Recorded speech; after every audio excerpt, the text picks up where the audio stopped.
Holy crap. People persist in doubting the evidence. Don't run and hide. Don't be afraid. Don't turn away any longer. The truth will set you free. You're listening to Jimmy Church, Fade to Black.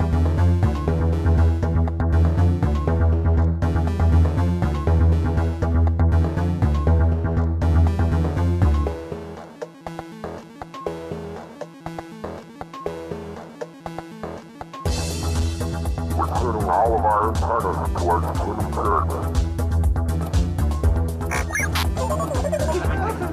And now, your host, the captain of conspiracy, the prince of paranormal.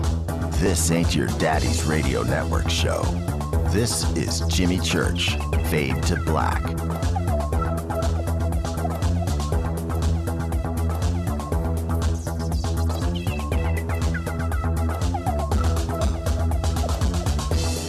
All right.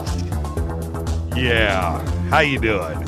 Hey, it's Fader Night. Fade to Black. Bespoke radio for the masses. Today's Thursday, March 5th.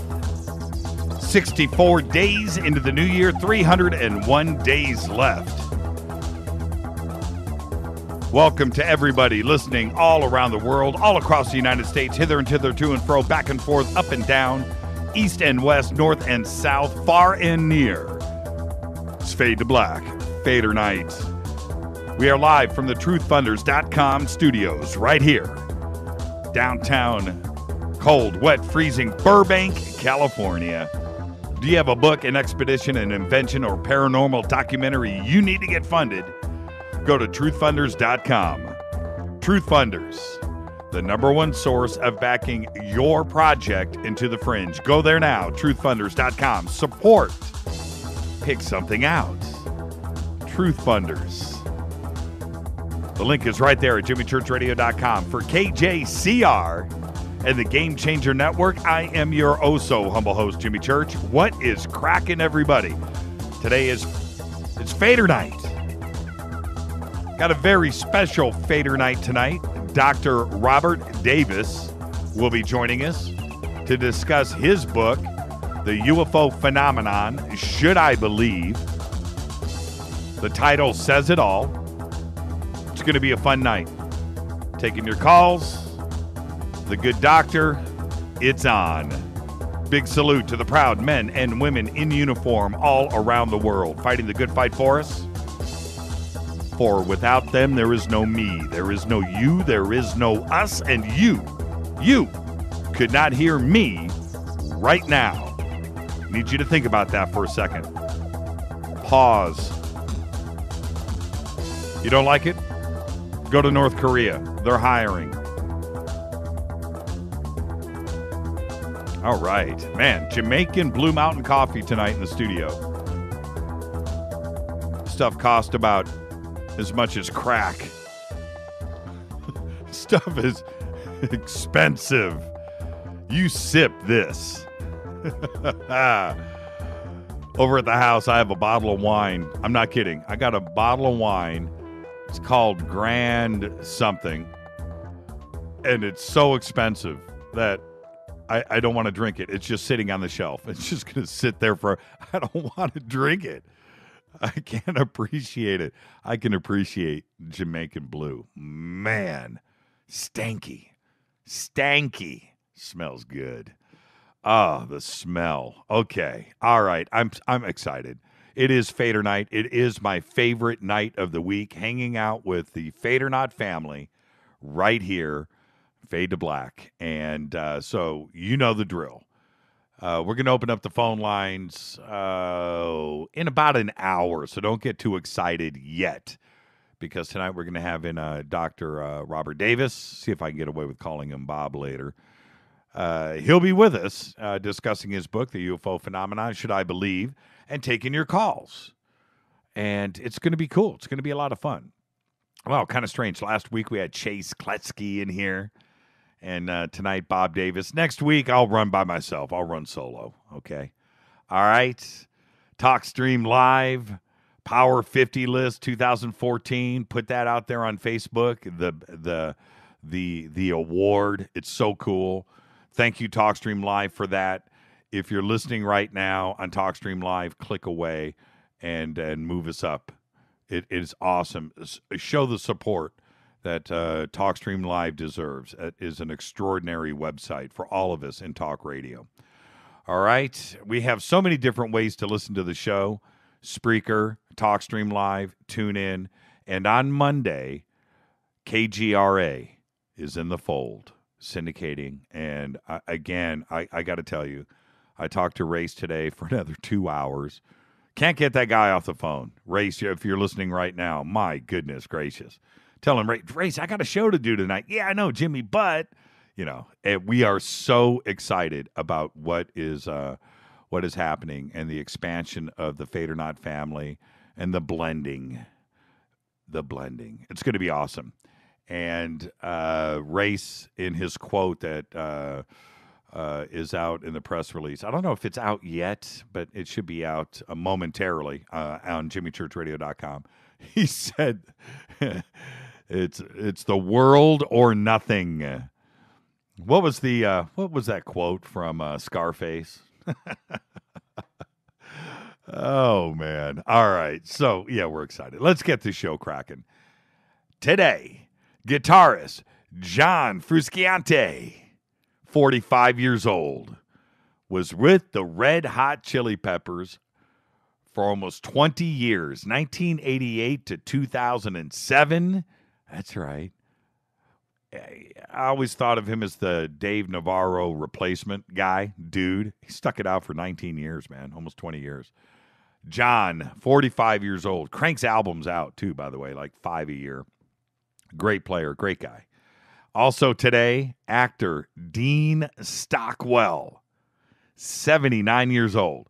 Now, when I think of Dean, I think of two things that elevate him to the upper echelon of all cinema. He played Ben in Blue Velvet. That's right there. Think about that. That was one of the best roles ever in all of cinema. And Dune, played the Doctor in Dune. Remember that? So good. Such a versatile actor. And I've always been a Dean Stockwell fan. I talk about him all the time. And I went to IMDb today. 202 acting credits. 202 from 1945 until today. That's right. He's got stuff cranking out right now in production today. 79 years old. And his list, and you look and you think, oh, man, that's right. Dude did everything. Anyway, Dean Stockwell, 79 years old today. Actor Kevin Connolly is 41. And who is Kevin? Oh, well, some of you know. I'll remind you now. He played Eric Murphy on Entourage. Once in a while on this show, when we get around to it, I play that little drop that Adrian Grenier does for the show. Of course, he played, he was the star of Entourage. And I was a big fan of that show. Well, still am, but it's not on anymore. But big fan of Entourage. And Kevin Connolly, today's 41. Our dead guy's birthday today, big pause, is singer Tina Marie. Who remembers Tina Marie? Tina Marie was a big part of the 80s. Big part. She sang in 1956 to 2010, she passed away. She sang the 1985 hit Lover Girl. Remember that? Great song. I always thought she was like the female version of Prince. That's the way I always looked at her. But anyway, she was just great. She was great. Good guitar player, too. And in 2004, while she was sleeping in a hotel room, a large picture frame fell off the wall, struck her in the head. The blow caused a serious concussion that would result in momentary seizures for the rest of her life. Then on one afternoon, the day after Christmas, December 26th in 2010, Tina Marie was found unresponsive by her daughter, Aaliyah Rose, at their home in Pasadena, California, right down the street from the studio here. She had died from natural causes. Tina Marie, just such a big part of the 80s. What was that other song she had? Ooh La La La. What was it called? Something like that. Ooh La La. Tina Marie. Little pause. There you go. All right. Yeah, Dean Stockwell. I'm watching it there. Dean is the man. Dean is the man. Okay. Anyway, I'm paying attention to Twitter. I should be doing the show. Follow us on Twitter, by the way, at JChurchRadio. Follow us on Facebook, YouTube, JChurch Radio, Jimmy Church Radio. It's all easy. Fade to Black. Go find it. Follow, like, subscribe. Wherever you are listening, thank you, Bob, for that tweet right there. Tina Marie's album cover. There you go. And there's Dean. Everybody's tweeting Dean Stockwell. Tina Marie rocked. Yes, she did. It's not Tina. It's Tina. T-E-E-N-A, not T-I-N-A. I always remember that about her, too. All right. Tonight, Dr. Robert Davis. Oh, Fader Night, 323-825-5045. You can also Skype in Fade to Black 14. You can email throughout the show, Jimmy at jimmychurchradio.com. You can also go over to the website, jimmychurchradio.com. Go to the contact page where we use non-NSA specially encrypted servers. And let me tell you something, bringing those online yesterday was a big pain in the booty. We got it done. It's all good. Everything's blazing fast. Is that amazing how quick things are now? All right. TweetDeck, F2BQ, hashtag F2BQ. Fade to Black questions. That's what you do if you need to get to me. The Sandbox is hashtag F2B. Don't forget, Contact in the Desert, May 29th through the 31st. Tomorrow we're going to draw 5 more names. Last week winners were, and they've all been notified officially through Contact in the Desert, are Eric James, Beth DeLapp, Status Unknown, Chuck Rao, and Scott Hunt. Again, congratulations. You are all going to Contact in the Desert. If you want to go to jimmychurchradio.com right now. Click on the link. Simple enough. Go do it. Get it done. And enter the contest. You can still do it tonight and get your name drawn tomorrow. We're doing it tomorrow, not tonight. Okay? That's simple. I want to call your name tomorrow. We will be broadcasting Friday, May 29th. By the way, I spoke to my brother Mike today. He's going to be at Contact in the Desert. I am totally fired up about that. My little brother Mike is coming down to Contact in the Desert. So all of you Fadernauts get to see my twin. He's 2 years younger than me. But, yeah, you're going to see the the other version of Jimmy Church. Cool dude, too, man. Big believers. Telling me about his sightings that he's been having. He lives up in Northern California. Got a big ranch up there. And so there you go. My brother Mike is coming down. You want to come down, too. Meet my brother Mike. Contact in the Desert. Go right now. Click on it at jimmychurchradio.com. Enter the contest. While you're at jimmychurchradio.com, order yourself one of those Studio Dome SD1 Bluetooth speakers. The banner's right there. Enter the promo code Jimmy. Get $40 off for $59.99. Get free shipping. This is Fade to Black. It is Fader Night. I'm your host, Jimmy Church. Tonight, Dr. Robert Davis. When I come back after the break, I will have all of the news that you know absolutely nothing about. This is Fade to Black Thursday, the Thursday edition. I'll be back right after this.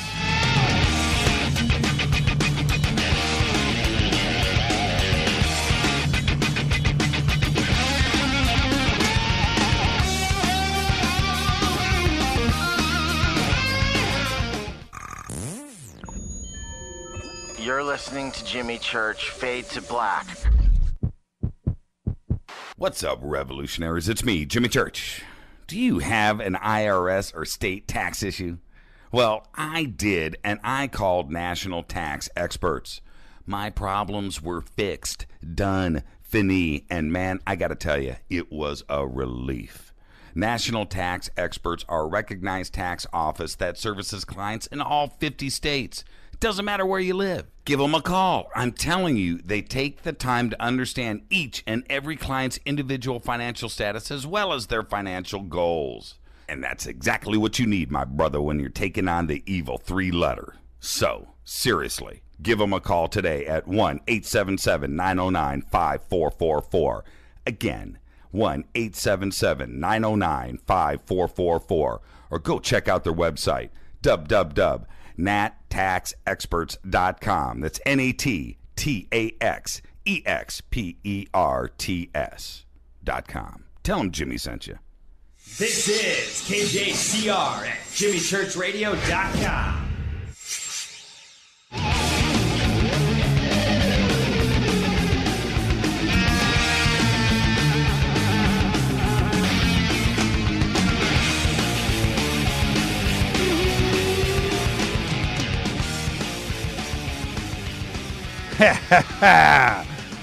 Les just pointed out you were supposed to do it tonight. I didn't get the email in tonight. That's the Jamaican Blue talking.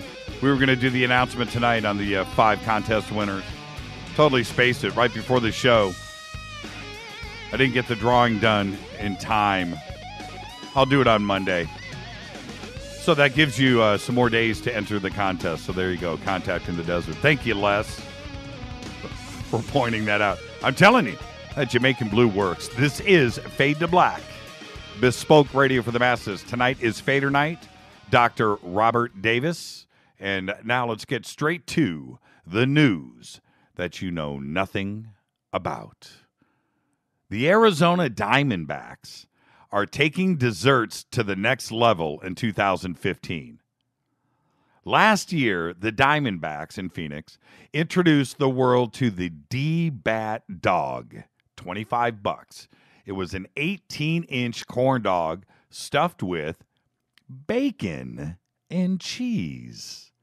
Should be called the Fade to Black dog, the F2B dog. $25, 18-inch. Now, there will be a delicious dessert that fans can have after they enjoy one of those D-Back F2B dogs, because the Churro Dog is coming to Chase Field this season. The Churro Dog. Now, what you need to do is wrap your mind around this as I paint this picture.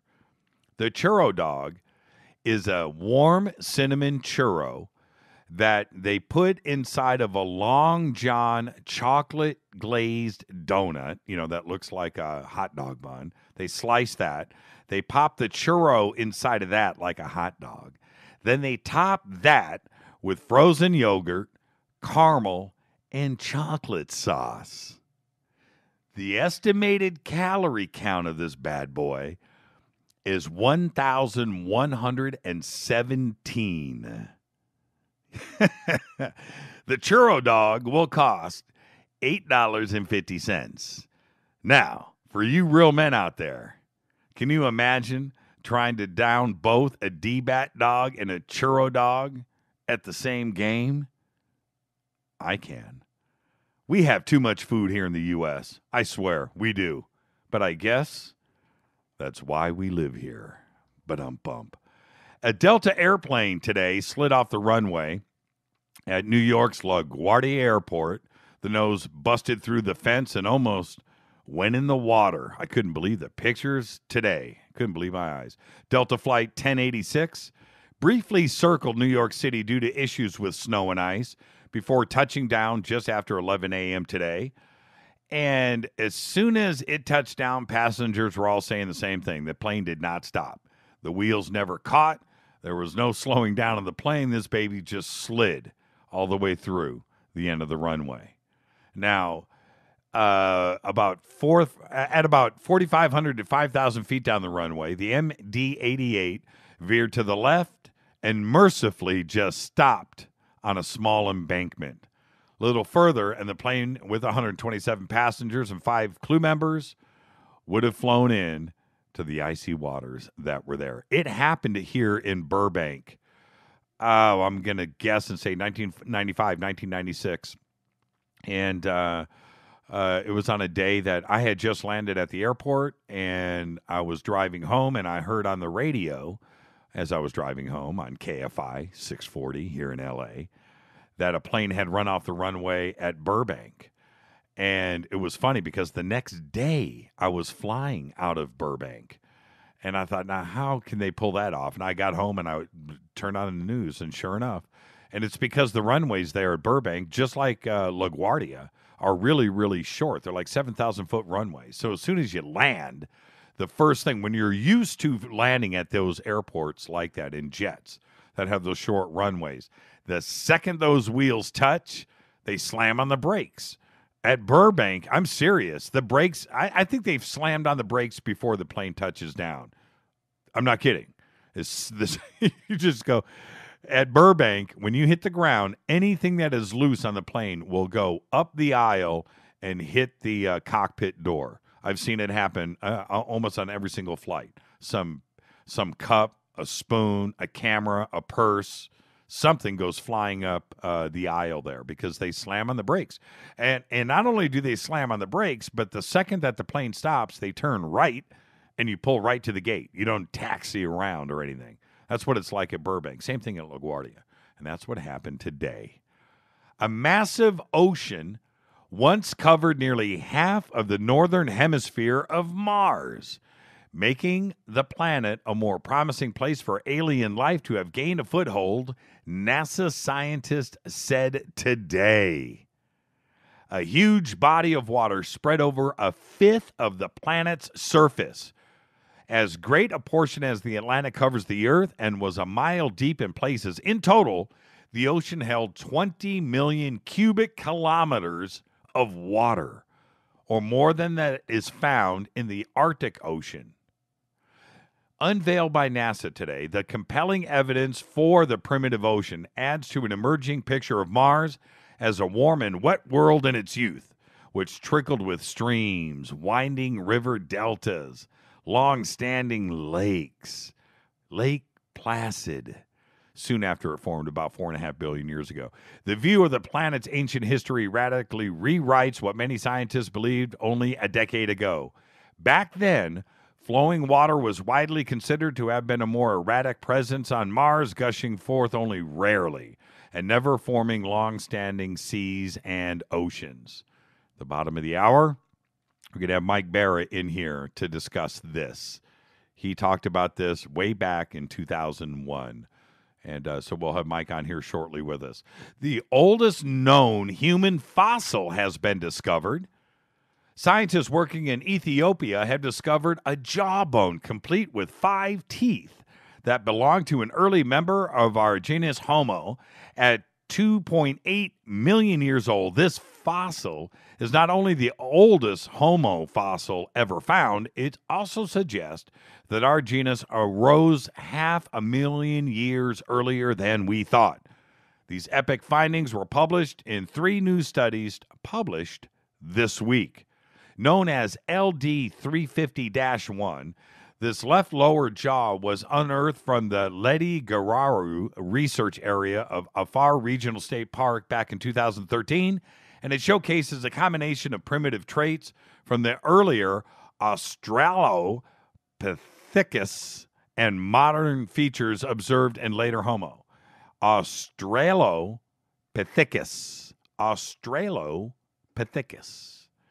Very little is known about our this period, which was pivotal in between 3 and 2.5 million years ago, with the oldest fossils of the lineage dating back to about 2.3 or 2.4 million years. That is, until now. It's an incredible photograph. We put it up at on our Facebook page, and also there are some pictures of Mars covered in water there too. In our coffee news today, no, it's not about Jamaican Blue Mountain. It's about the inventor of K-Cups. And now he regrets that he had ever invented them. And I'm quoting here. It's from John Sylvan. He says, "I feel bad sometimes that I ever did it," he told The Atlantic in an interview. And why? He says they're ruining the environment. So I went and did a little research today. Apparently, like every single day, K-Cups could wrap the earth. Think about that for a second. Every year, I think about what a K-Cup does. It's not biodegradable. Sylvan originally envisioned the cup-like pouches that brewed a single serving of coffee for offices where people want different brews. But the technology caught on, and Keurig Green Mountain Brewers are now on kitchen counters everywhere. Some reports that I found today, somewhere between 1 and 2 out of every 4 U.S. households has a Keurig machine on the counter. I don't have one, by the way. That means more and more K-Cups are being used and thrown in the garbage. Sylvan isn't in a position to do anything about the problem. He sold the company in 1997 for $50,000. He sold out. Had to do it. I understand. $50,000. Think about what it is today. Multi-billion-dollar industry. And he went on to say that I told them how to improve it, but they won't listen to me. Sylvan and others have designed solutions like reusable K-Cups and said that they've even tested his design years ago and it worked. But Keurig has tried to block those cups from working in its machines. I saw a video today on how to hack a Keurig machine, by the way. Pretty interesting. All you do is take a bootleg K-Cup, take a real K-Cup, you just cut the edge off, you tape the edge to the photo sensor underneath the Keurig machine, and that's it. It's now hacked, and you can use whatever you want in the Keurig machines. Pretty interesting. When you put in a fraudulent K-Cup, it doesn't have the Keurig logo on it, right? And so you close it up and it says, this isn't designed to use it, and the machine won't run. But if you cut the edge off of a real one and just tape it to the sensor, you're good to go. I'm not going to say where I saw the video, but it was pretty mainstream. I can't believe they did it. According to a new study by Farley Dickinson University, Fox News viewers are the least knowledgeable audience of any mainstream media outlet. And they know even less about politics and current events than people who watch no news at all. Respondents to the survey were able to answer correctly on an average of 1.8 out of 4 questions. 4 questions about current events. 4. Okay? And 1.6 out of 5 questions about domestic affairs. And based on these results, people who don't watch any news at all are expected to answer correctly on average 1.22 of the questions about domestic politics. Just guessing or relying on existing basic knowledge will get you through this test. The study concludes that media sources have a significant impact on the number of questions that people are able to answer correctly. The largest effect is Fox News. All else being equal, someone who watched only Fox News will be expected to answer just 1.04 domestic questions correctly, a figure which is significantly worse than if they had reported watching no media at all. On the other hand, if they listen to only NPR, it goes up to 1.51. Think about that. I don't think anybody that listens to this show watches Fox, but you know what? If you did, you're not now.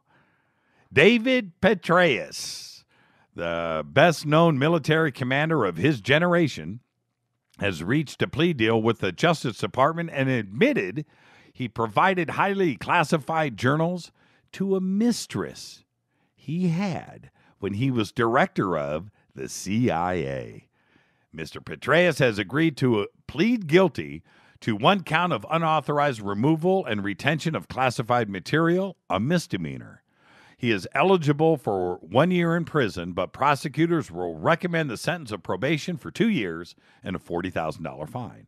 But the deal also ends 2 years of uncertainty and allows Mr. Petraeus to focus on his lucrative post-government career as a partner in a private equity firm and a worldwide speaker on national security. While under investigation, he has advised, right now, while under investigation, he advised the White House on Iraq and terrorism issues. When he was questioned by the FBI, Mr. Petraeus lied. He denied providing Miss Broadwell with classified information. You remember, these statements were false, federal prosecutors wrote.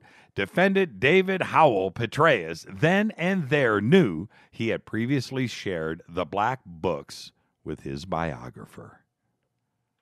Unbelievable. Ran the CIA. The U.S. has so much crude oil that it's running out of places to put it. And that could drive oil and gasoline prices even lower in the coming months.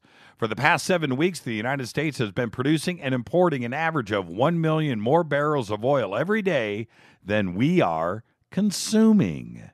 That extra crude oil is flowing into storage tanks, especially at the country's main trading hub in Cushing, Oklahoma, pushing U.S. supplies to their highest point in the last, 80 years.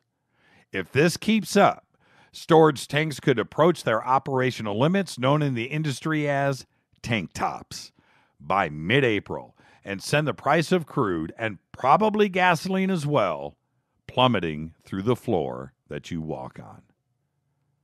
With the release of a 58-year-old teacher named Beatrice Yardolo from a treatment center, Liberia today, has no known cases of Ebola. If no further cases are reported in the next 42 days, the country will be declared Ebola-free, per the World Health Organization guidelines. Unfortunately, neighboring Guinea and Sierra Leone are still suffering from heavy infection rates. The WHO on Wednesday reported 132 new Ebola cases last week, an increase of 99 cases over the previous week. The agency said the spread of Ebola remains widespread in Sierra Leone and noted that the cases have jumped there and in Guinea. But there you go. Sierra Leone is now Ebola-free. Remember that scare? It was Titanic, wasn't it? This is Fade to Black, bespoke radio for the masses. That's it. That's the best 15 minutes in radio right there, isn't it? All the news that you know nothing about. Love it, man. I'm your host, Fade to Black, or your host, Jimmy Church. This is Fade to Black. Let's hear it for Jamaican Blue Coffee. When I come back after the break, Mike Barra is going to join us, talk about this ocean on Mars. I'll be back right after this. Stay with us.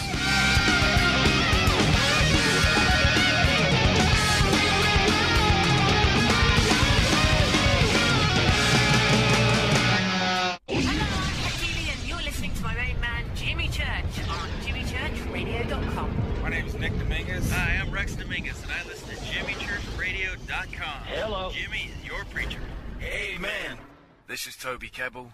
You're listening to JimmyChurchRadio.com. Don't hurt me, Jimmy. I'm only little. Hey, I'm Adrian Grenier. And this is Ari Gold. We're of the Honey Brothers. Yes. We're of the Honey Brothers. Hey, I'm Adrian Grenier. And I'm Ari Gold. We're the Honey Brothers. And you're listening to Jimmy Church. The Revolution. KJCR. JimmyChurchRadio.com. Despite popular opinion, reading a book will not make you smarter. But listening to Jimmy Church will.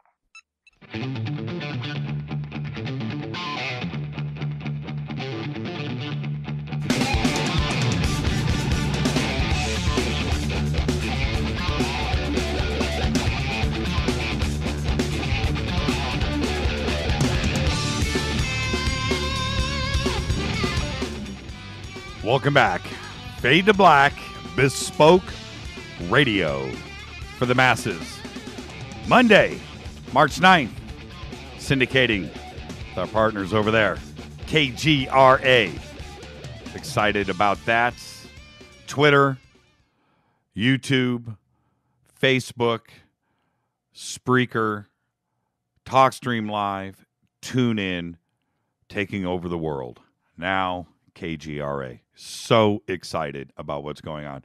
And I got to say, the news today, hey, Mike, yeah. Quit tapping on the keyboard, man. Sorry. Mike Barra, everybody. Hey, Mike, what do you think, man? Is that the best 15 minutes of news radio ever? I wish we had like an hour, because I would love to just like talk about every single item in there, because I have a really different take on every single thing you talked about. Petraeus. Oh my God, there's so much fascinating behind that one. Yeah. But look, first we have to work on pronunciation. Okay, so I want you to repeat after me very carefully and slowly. Okay, let's do it. Australopithecus. Australopithecus. You know what? You know what though? I think it's Australopithecus. That's what I think. Well, I think at one point it was been modified, but I think it was originally Australopithecus. Man, but yeah, you were close. But see, now I sound like I have a PhD. Australopithecus. Australo. It's not Austral. That's how I was taught in my evolution and class way back in college, way back in the day. Yes, Australopithecus is how it was pronounced to me. Latin is a dead language, man. It is. Yeah, it is. Let's face it. Yeah, nobody. Science. Word is very much alive. Nobody knows how to speak Latin correctly. That's it. And look, just one other thing, just quickly to defend the Fox News story here. Okay, they keep coming out with these things every couple years where they say Fox viewers are the least informed. But the questions I ask are questions like this: do you believe that human industrial activity is causing global warming? Well, let's just quickly cut to the fact that all of the scientific evidence proves that man-made industrial activity is not causing any change in the weather whatsoever. Global warming is a complete scam. But if you answer no to that question, according to the people doing these studies, you have answered that question correctly. So these studies are completely stacked to make the Fox audience look dumb, just in their defense. And I am an occasional Fox viewer, I will admit it. So there's one person. You're an O'Reilly guy. I knew it. Well, between him and Brian Williams, who am I going to take? We only have so much time, and we need to talk about Mars. But I'll say this: I read O'Reilly's first 2 books. I still have them. And I never liked the guy. And I read his books, and I'm serious. I just thought he was just really abrasive and not funny and a bit dickish, if you know what I mean. Brackish. And so, and I read the books and I put them down and I'm like, you know what? I like the guy. I like and now all of this stuff comes out, and you know what? He's just like the rest of them. So that's it's kind of funny. It's you seem to have alterations of opinions about certain people when you get to know them a little better, Jimmy. That seems to be a pattern with you. Yeah. It's called he's called Mike Barra. All right. Hey, let's get to this Mars story. It's certainly an about face for NASA. For them to, I think it's a bold move on their part. I think it's extreme. I mean, when I say bold, I mean it's a direct about face, and now they're going to have to deal with it. But you talked about this in 2001, didn't you? Yeah, me and Richard Hoagland put out an entire extensive paper on oceans on Mars, and how they were actually, were contained in the equatorial regions by the fact that Mars was a moon orbiting a much larger planet that blew up and pretty much devastated everything on Mars. And in that paper, we talked really specifically about where the water flowed from, which was the equatorial regions, to the northern hemisphere where it settled. And then about a year later, Mars Odyssey went there and found a bunch of hydrogen right in the area where we predicted this ocean would be. And then today, these research scientists come out and say, well, guess what? There was an ocean there. Well, what they're seeing, I think, is the last fossil remnants of the water that was left on Mars after it was completely devastated by this explosion of the other planet. And that, we put this paper out in I think September of 2001. It's called the Mars Tidal Model. I've got it linked on my blog if you want to go there and read the whole paper. And the funny thing is the paper was rejected because there was no scientific evidence to support anything in it, according to some of the people, the NASA people that I sent it to. And I'm thinking to myself, well, I guess there's scientific evidence to support some of it now, isn't there? What do you think is the next step to say that they had fish and mammals in the water, and that's going to be an excuse? Yeah, well, again, years and years ago, back in 2004, I think Opportunity took a picture of something that was a fossilized crinoid. It's a form of plant life that existed back during the Cambrian explosion. This sort of funny funnel-shaped kind of thing with these segments that would feed off plankton in the water, and that's already been found. And when NASA saw that, guess what they did? They took the rover, or they took the grinding tool, and they ground it up into dust, so no one could ever see it again. So there have been fossils found, and I think it's just another step in them admitting, that Mars was once as habitable as Earth was, if not more so. It was a really pleasant place at one time. Mike, that's where we're going. Help me understand something. Where all of the rovers have landed there, and landers have landed. Is any of this in the middle of this ocean area, or has all of it been on what would now be designated dry land?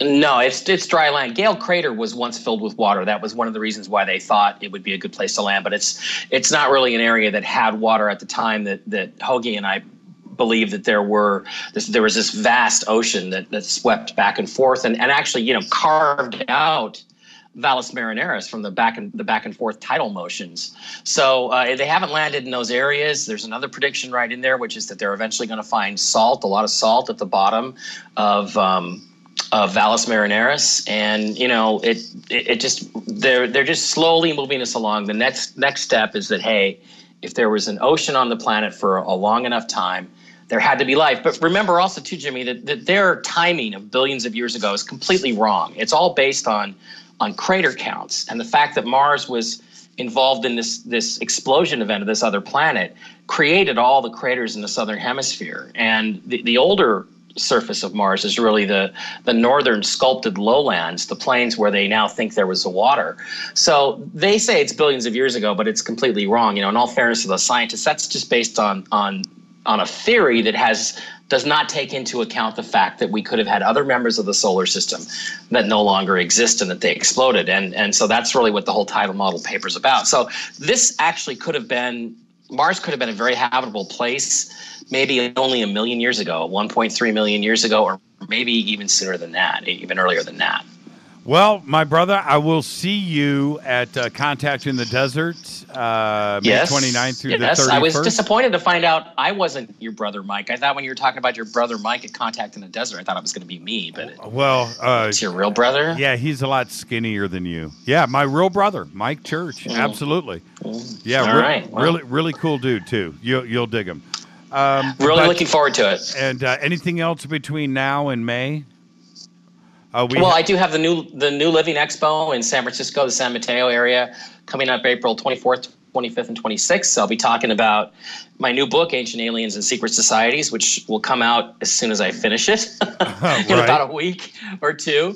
And I'll be talking about this ocean on Mars, too. So there'll be a lot of stuff in there about that. Well, you've been vindicated. Thank you so much, Mike. That's how it feels. Thanks a lot, Jimmy. I'll talk to you. Bye, bud. All right, Mike Barry. Yeah, seriously, said this very loud and clear back in 2001. This is Fade to Black. It's Fader Night. I'm your host, Jimmy Church, on the Game Changer Network. Monday, March 9th, KGRA joins the fold. I'll be back with Dr. Robert Davis right after this short break. Stay with us.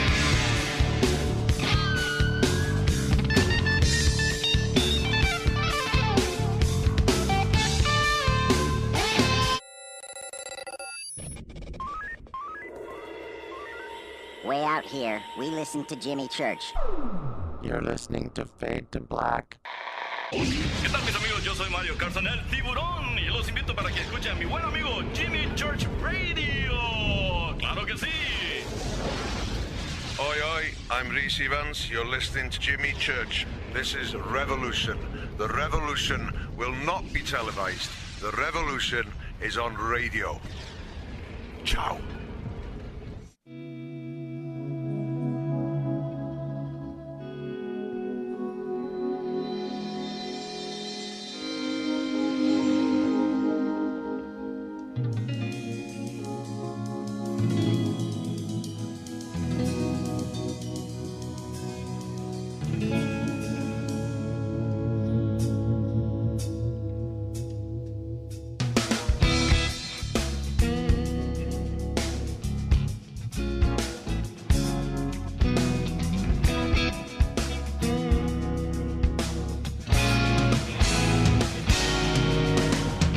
All right, everybody, welcome back. Fade to Black on the Game Changer Network, bespoke radio for the masses. Today's Thursday. Special guest tonight, Dr. Robert Davis. Welcome to everybody listening around the world, all across the United States. You can follow us on Twitter at JChurchRadio. Shoot me an email to Jimmy at jimmychurchradio.com. Any questions for myself or Mr. David, Dr. Davis, hashtag F2BQ. You can come hang out in the sandbox at JChurchRadio, hashtag F2B. All right, let's go. I've got an echo going on, Bob. Are you there? Bob? I've got a weird echo coming back in the system here. Wow, that's strange. Okay, let's redo this. Very simple, and I will do his intro now. You got to love live radio. Robert Davis, Ph.D., is an internationally recognized scientist in his field, has served as a professor at the State University of New York for over 30 years. He graduated with a BA and an MA from the City University of New York and with a Ph.D. in hearing science and audiology from Ohio State University. His research and investigation into the UFO phenomenon convinced him that the phenomenon remains unresolved, and is a source of considerable debate among millions worldwide, and is a very important concern, unfortunately ignored by the general scientific community.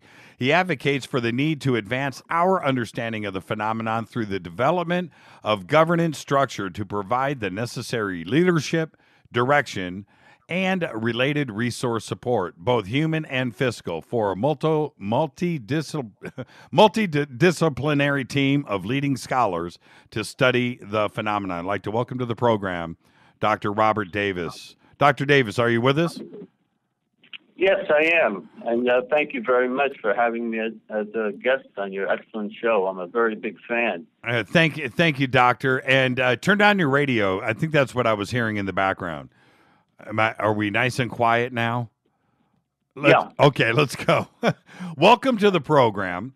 And I'm excited. And a couple of things. You know, this show is about conversation between two people and learning and discovering with each other throughout the show. And that's what we're going to do tonight. And also, tonight is Fader night, and we normally take calls all night long. And as you and I discussed earlier in the week, having you on tonight with your book, The UFO Phenomenon, Should I Believe, is an excellent conversation piece also with our audience. So after we, let's talk for a little bit, and then we'll open up the phone lines in about an hour and get everybody else to join in on the conversation. Are you ready?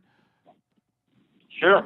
Now, the obvious question is, I want to back up a little bit and talk about your education and where you went to school, and during those periods, did you have an interest in UFOs, ufology, ancient astronaut theory, chariots of the gods, and so forth? Well, my interest in the UFO phenomenon began when I was a child.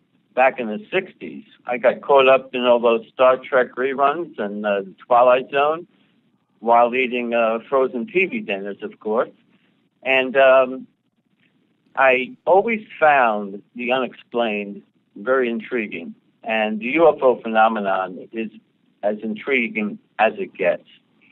But my affinity for that particular phenomenon grew immensely when my wife and I observed an orange orb in Sedona, Arizona, in the night sky, when suddenly a second orb emanated from it or from behind it. And they remained stationary for a period of time until they eventually winked out. So regardless of my background, which is that of a scientist, I was compelled to further study this phenomenon and to share my opinions in a book, The UFO Phenomenon, Should I Believe? And that's where I am at the present time. And I don't know entirely what the UFO phenomenon is. I am convinced, however, it is something that defies logical explanation. We can certainly consider most of UFOs to be of obvious explainable events. That's, of course, meteorological or advanced black box technology, among other known events. But the remaining 5 to 10% of what we consider to be unexplained UFOs continues to be a significant mystery to millions worldwide who yearn for an answer. When you were as far as I'm concerned, yeah. When you were in Sedona and you had this sighting, what did you think you saw? Well, I wasn't entirely certain. Some people who observe these orange orbs, among other unusual aerial phenomena, erroneously come to the conclusion that it's a form of non-human intelligence that's visiting our planet, either from another star system, dimension, or from our future. I can't come to that firm conclusion, although many people do, as well as many leading UFO researchers. I guess as a scientist, I need that tangible evidence that clearly provides irrefutable confirmation that non-human intelligence is actually visiting our planet. And as far as I'm concerned, we don't have that undeniable, irrefutable evidence to draw that conclusion. Let me flip it over for you, Doctor. I'm going to call. Is it okay to call you Bob? Of course. Okay, Bob. Let me flip it over for you. You're asking as a scientist, and I totally get that. I totally do. The proof of undeniable proof about it being ET. But as a scientist, I will say this: is there proof that it's not ET? No, there's right? no conclusive proof. No, not at all. Exactly. So that's one of the issues that I hear when I hear your description of what you saw in Sedona. I will say this immediately when I hear that. What if you can't explain what you saw? In other words, it wasn't terrestrial. You've never seen anything like it. You know, it wasn't an airplane. You know, it wasn't a helicopter. You know, it wasn't swamp gas. You know, it wasn't a balloon, a drone, what have you. There are certain things that you can take off the table. Lightning, atmospheric stuff. What you just described was something to me that sounds like it was under some kind of intelligent control, whether it is us or them. But when you say that, what other proof would you need beyond that? What is it that you're looking for? I'm looking for tangible evidence. I'm looking for some type of scientific evidence that provides that undeniable proof. Am I talking about a UFO that lands on the White House lawn, so to speak? Maybe so. But until we have a serious, ongoing investigation by a multidisciplinary team of scientists from a wide range of disciplines, such as physics, of course, and astronomy, biology, psychology, among others, we are not going to firmly understand the nature that governs and regulates the behavior of these unexplained aerial events.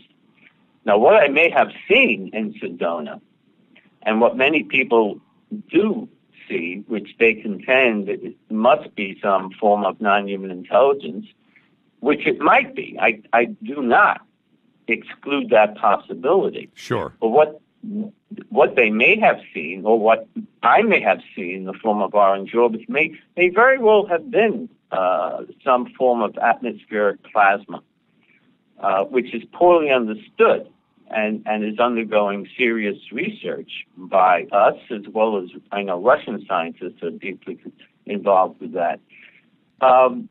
Because something like ball lightning or plasma, which constitutes approximately 99% of the universe, definitely shows some similar characteristics of reported UFOs by pilots, among other types of people from all disciplines and walks of life. But plasma can behave in ways that give the impression that an aerial event is under intelligent control. Mm-hmm. And maybe this orange orb that I saw was a form of plasma. I can't exclude that possibility because plasma or ball lightning can merge. It can separate into many different balls of light. It can move in a nonlinear fashion. It can accelerate at great speed. And when you observe something like this, it gives the impression that it is under intelligent control, when it may not be. Now, I'm not saying that the 5 to 10% of all UFOs that are considered unexplained, as reported by prior scientific investigations like Project Blue Book and Grudge and Sign, among others, I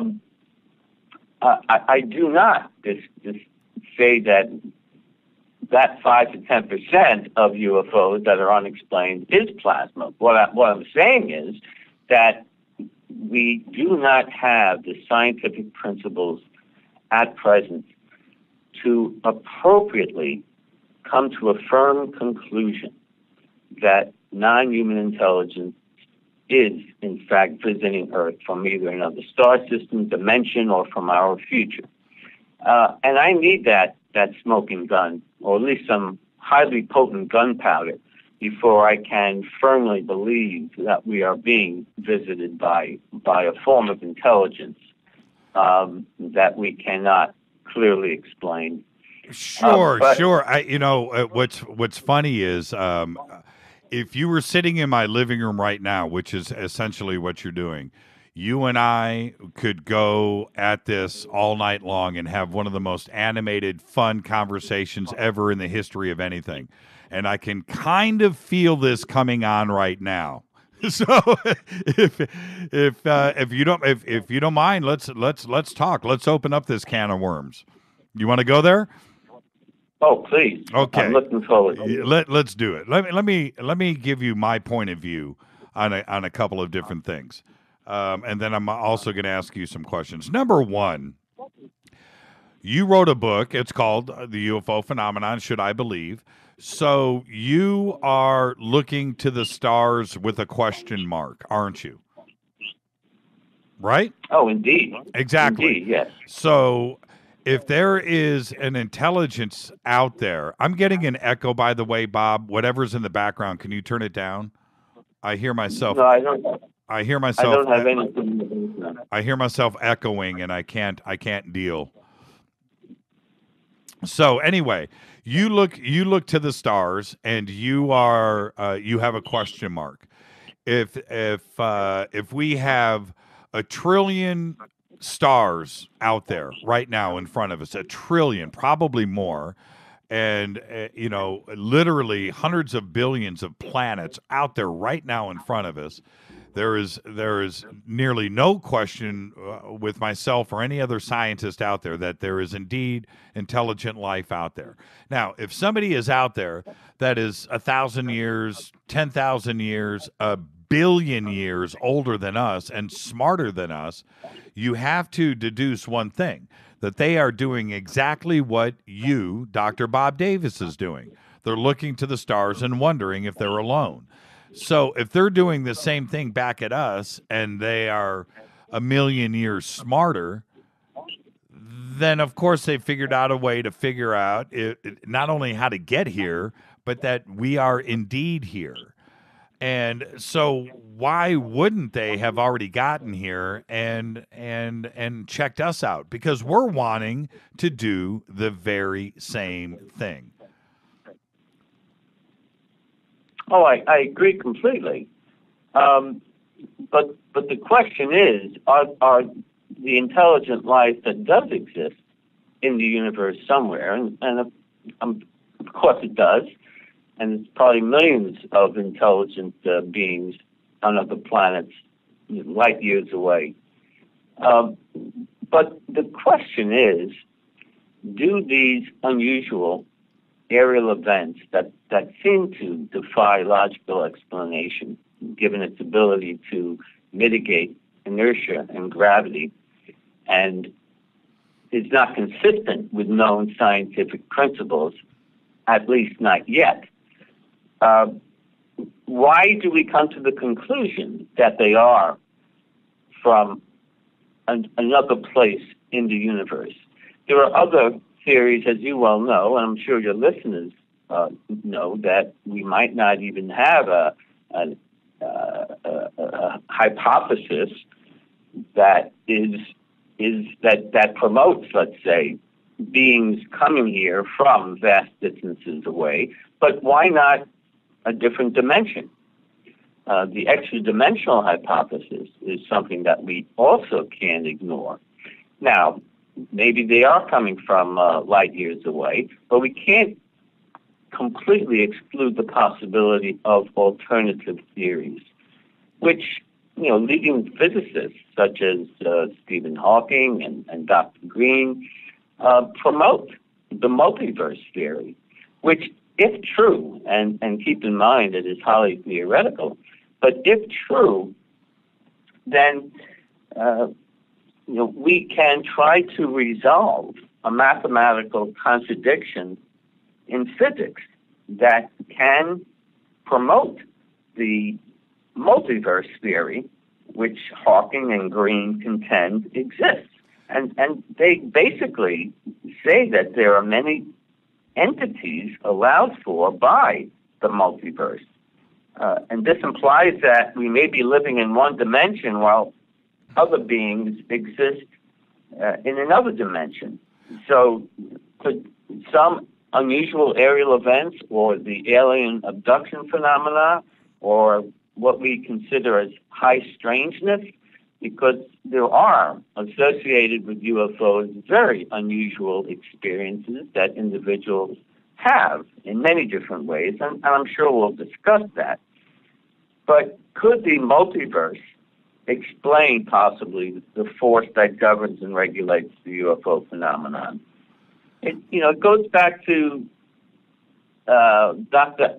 Alan Hynek's speech at the UFO Congressional Conference when he says that he's aware of a technology that should explain these unusual aerial events.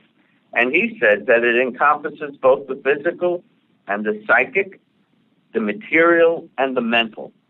Now, I don't know how he comes up with that firm conclusion, but it's consistent with some more common day theories, such as the multiverse theory that our leading physicists contend may be the case.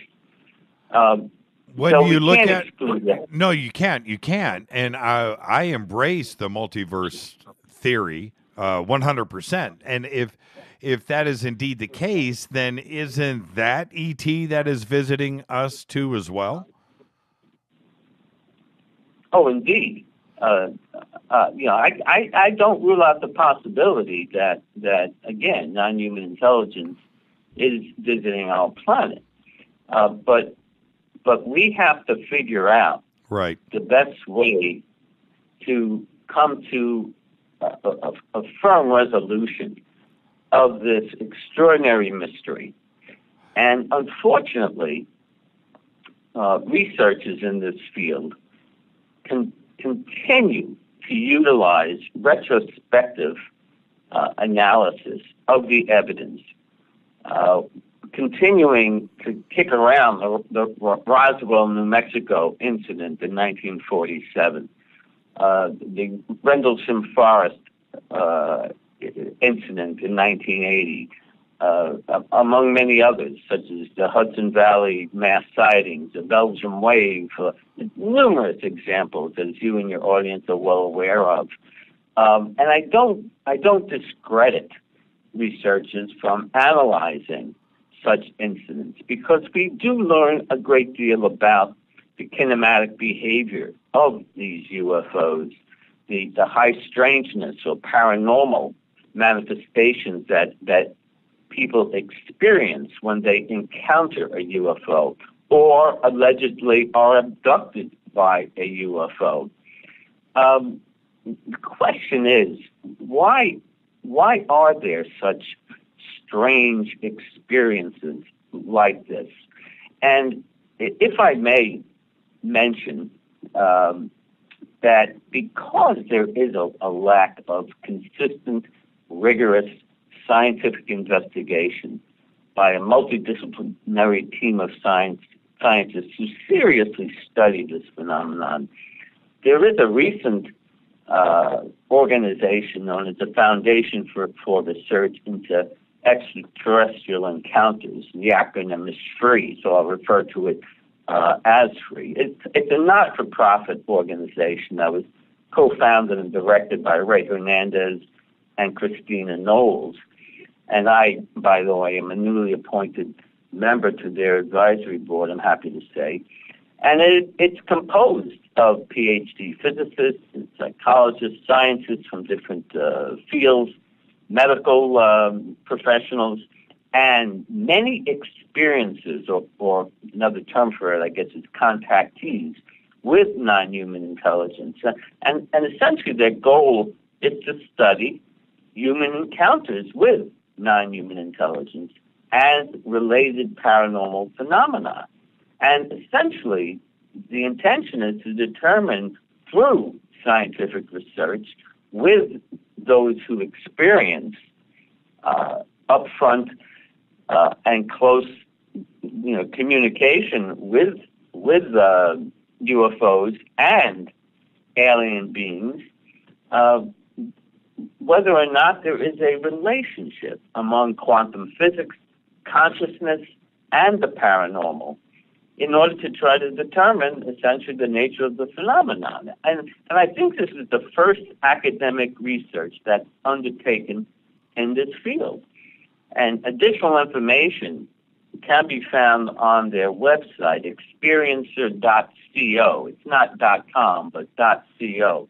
And I encourage anyone who believes to have had an experience with non-human intelligent beings to visit their website and take the survey, which is indicated on the left side of their webpage. And the survey essentially addresses many questions that, if you don't mind, I'd like to take a minute or two just to share with your listening audience the preliminary results from phase one of the survey. And there's going to be a total of 3 individual phases over time with those who have allegedly believed to have been have had experiences with non-human intelligence. For instance, well, yeah, let's go over let's go over the data right now. Bob, are you on a speakerphone? Can you? Yeah. Pick up the headset. We're getting a little bit too much echo here. Is it possible to Skype? We're in the middle of the broadcast. This is live radio, Bob. Just pick up the handset. Okay. Okay. Is this any better? Oh, much better. Better? Good. Oh, now I'm a happy guy. We can now we can do this.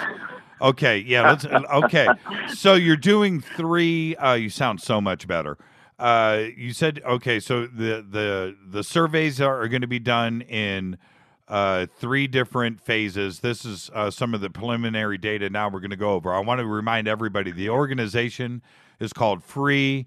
Ray Hernandez, great guy, friend of the show. And the website again was what? So we Experiencer.co. Experier.co. Okay. Experiencer.co. Okay. Now, so let's. What kind of data have you collected so far in the survey? Well, so far, again, it's preliminary data from approximately 700 individuals who claim, again, to have allegedly had some form of interaction with non-human intelligence. So here's one question. Do you believe you have observed a non-human intelligent entity? 60% of the approximately 700 individuals said yes. Next question. Can you describe what group of ETs you have observed? Well, here's a wide range of ETs that they report. The largest percentage being an energy being. Next is the short grays, 3 to 4 feet tall, followed by human-looking individuals or a spirit form. But then you have your other range of non-human intelligence that manifests as insectoids and reptilians, the tall grays, the hybrids, even small and large animals. Again, a very wide, diverse range of beings that people are allegedly reporting. Another question, if you don't mind. Besides seeing this non-human intelligent entity, have you interacted in any way with this or these entities? 77% of the 700 or so individuals said yes.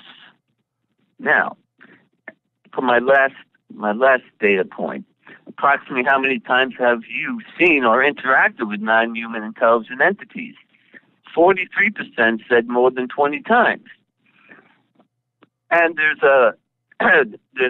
other data that tend to support the belief by many people that they've had this highly unusual experience. Now, even if they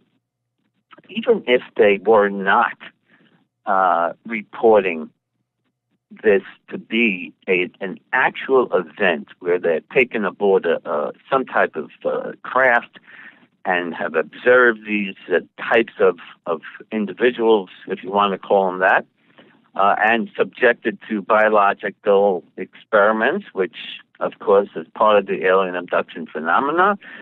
We don't have to go into great detail right now, but they're taken against their will, returned back to their home or some other place, and they report missing time, etc. Even if they're not truly being abducted, let's say, or the reports that we're seeing in these surveys suggest that there is something highly unusual occurring, either in their mind or upfront and close personal contact with beings from wherever.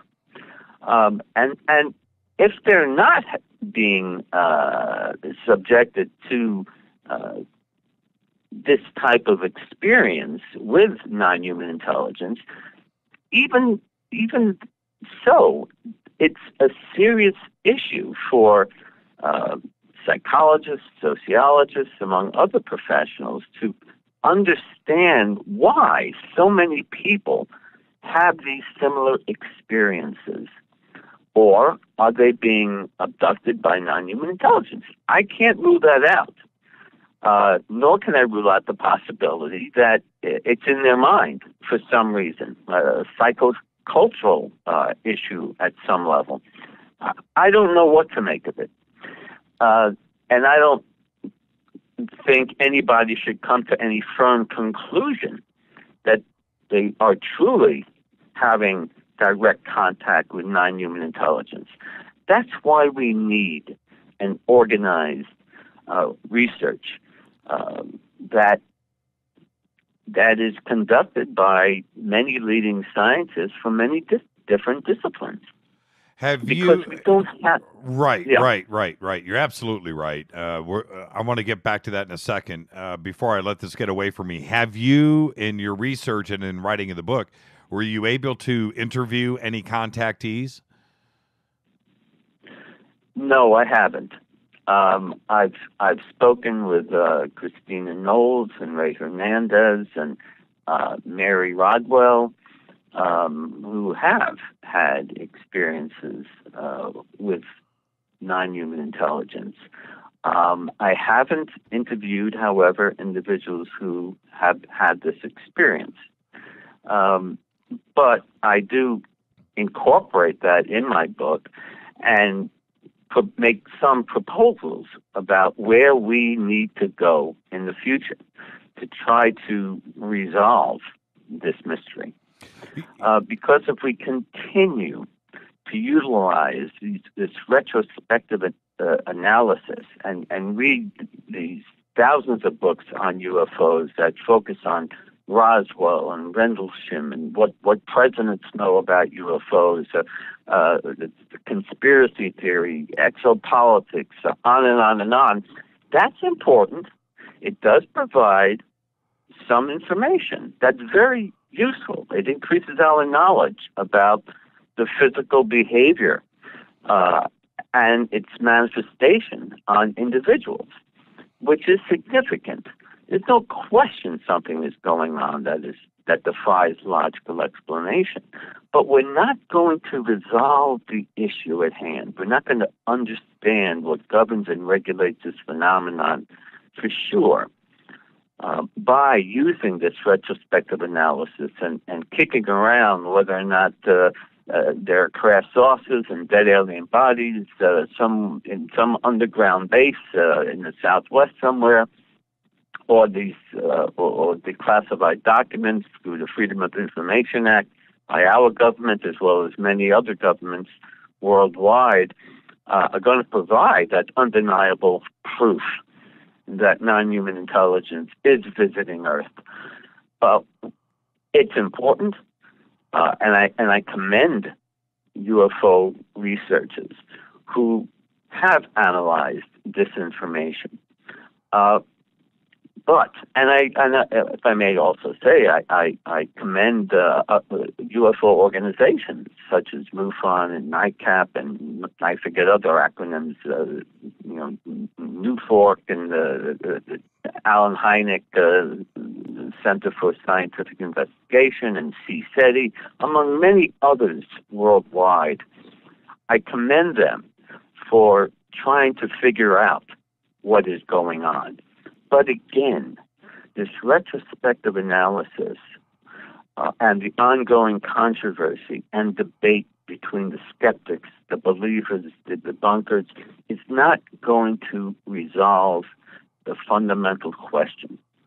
With what you, is governing this phenomenon. Sure. And with you being a scientist and hanging out with all of the other three-letter guys that are out there, I'm certainly not one of them. Let's make that perfectly clear. I'm not a PhD. When you're hanging out with those guys and talking, and you guys have a secret place that you guys all go and hang out that all of us other non-PhDs, we know nothing about. And so, and you guys go and you do your thing. Do you guys talk about this subject at all? Well, I bring it up. I do bring it up, but I'm often denounced. In terms of UFOs do exist, of course they exist, but it's explainable by many different things besides weather balloons and possible atmospheric meteorologic events, et cetera, et cetera. They do not admit that it may be a form of intelligence that's not from Earth. And you got to be careful bringing this up to colleagues because of fear of ridicule, obviously. Just ask Dr. John Mack, a leading psychiatrist from Harvard University, who initially was a skeptic, as you well know, and I'm sure your listeners do too. Initially a skeptic that people were being abducted, but he became a believer after conducting research with many individuals who report being abducted, and because he contended that people were being abducted by so-called aliens, he had to engage in a legal battle with the administration at Harvard to maintain tenure. So this is maybe one reason why many scientists don't want to get involved in this phenomenon. I wanted to throw one thing out really quick because I love the subject of ball lightning really quick. And the lightning we photograph all the time. It's a daily occurrence. Photographs all over the web. They're beautiful. Love seeing lightning strikes and multiple lightning strikes. Lightning hitting the Empire State Building, for example. Whatever. It's always photographed. But ball lightning, I don't think I've ever seen a real photograph of ball lightning. Don't you think if it exists, as a scientist, I'm just talking to you as a scientist, when other scientists, your buddies, that you're hanging out with, bring up, it's normal atmospheric stuff, or it's this, or it's explainable, and they go and we hear it all the time, ball lightning. Do you ever come back at them and say, hey, have you ever seen ball lightning? Have you ever seen it photographed? Don't you find that unusual that we don't really have any real evidence of it ever existing? With today's technology, don't you think we should have photographed it today? Or swamp gas, for that matter, too. Alan Hynek is very embarrassed by having been forced to claim that the UFOs were a manifestation of swamp gas. There's no controversy, however, about ball lightning. Ball lightning does exist. It is an atmospheric phenomenon that's not fully understood, but it does unequivocally exist, and it is a form of ionized gas, like plasma, that's poorly understood. Even though it comprises more than 99%, as I mentioned before, of the universe. But ball lightning has even come down chimneys into people's homes. It's rare in occurrence, but it does happen, especially during lightning storms.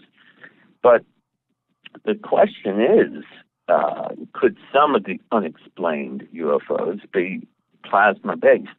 And it's possible that it is. Maybe the orange orbs I saw, as many people see, possibly maybe a form of plasma. They exist in many colors. They give off a fuzzy appearance. They can grow. They can, like I mentioned before, they can split into many parts. They move in a nonlinear way. Again, the appearance of plasma and the unusual nature of its behavior again gives it the impression that it is being governed by a form of intelligence. But I am not saying that the unexplained UFOs is plasma based, but it might certainly account for a good percentage of what we consider to be unexplained UFOs. It doesn't mean that that's the answer, but there are other certainly possible explanations for UFOs that we simply don't understand, plasma being one. It is a poorly understood phenomenon that does exist. Do you? Sure. Really quick, we're heading to the bottom of the hour.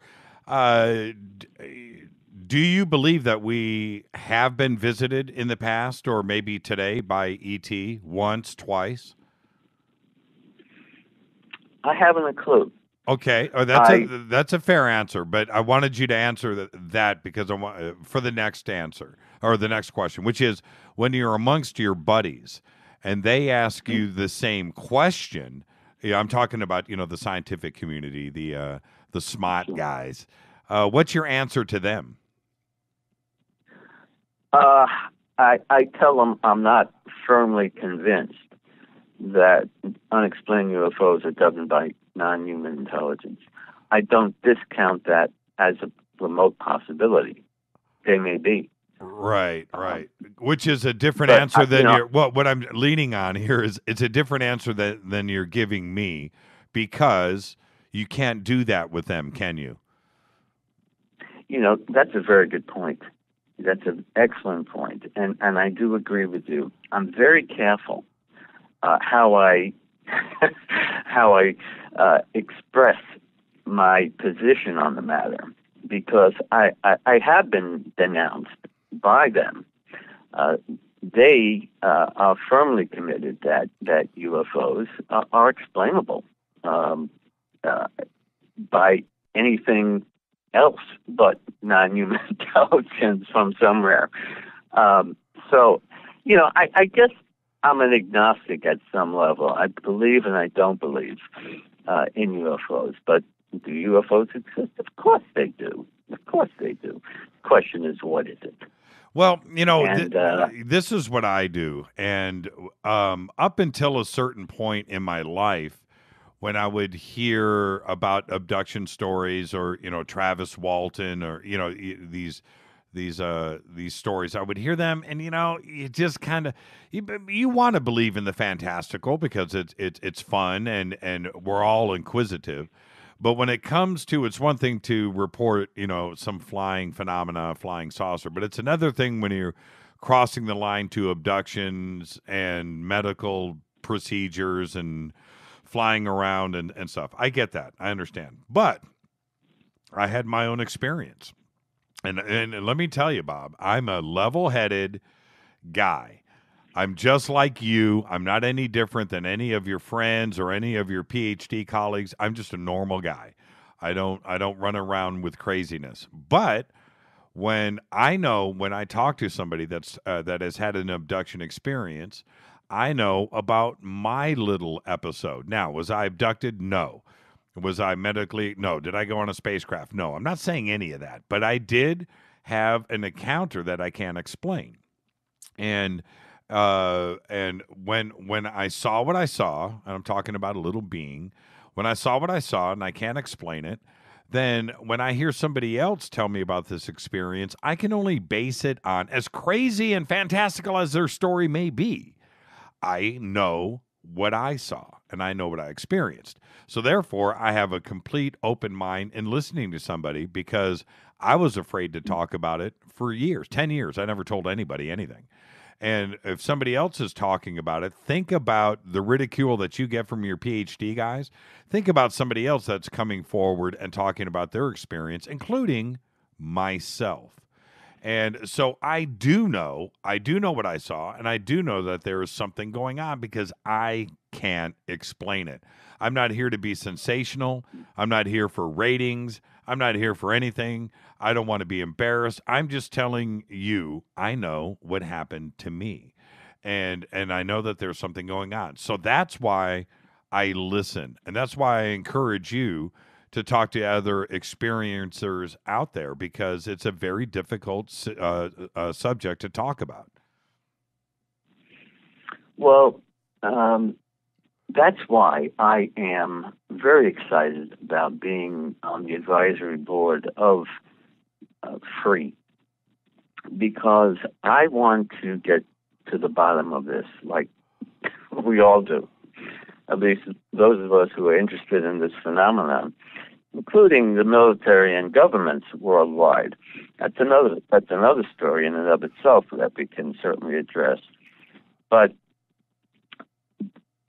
I want to participate directly, and I feel fortunate to now become engaged in some type of organized research endeavor to figure out why you had that unique experience, as well as thousands, if not millions of people, not only for decades, but possibly centuries. And you know as much about that as anyone in terms of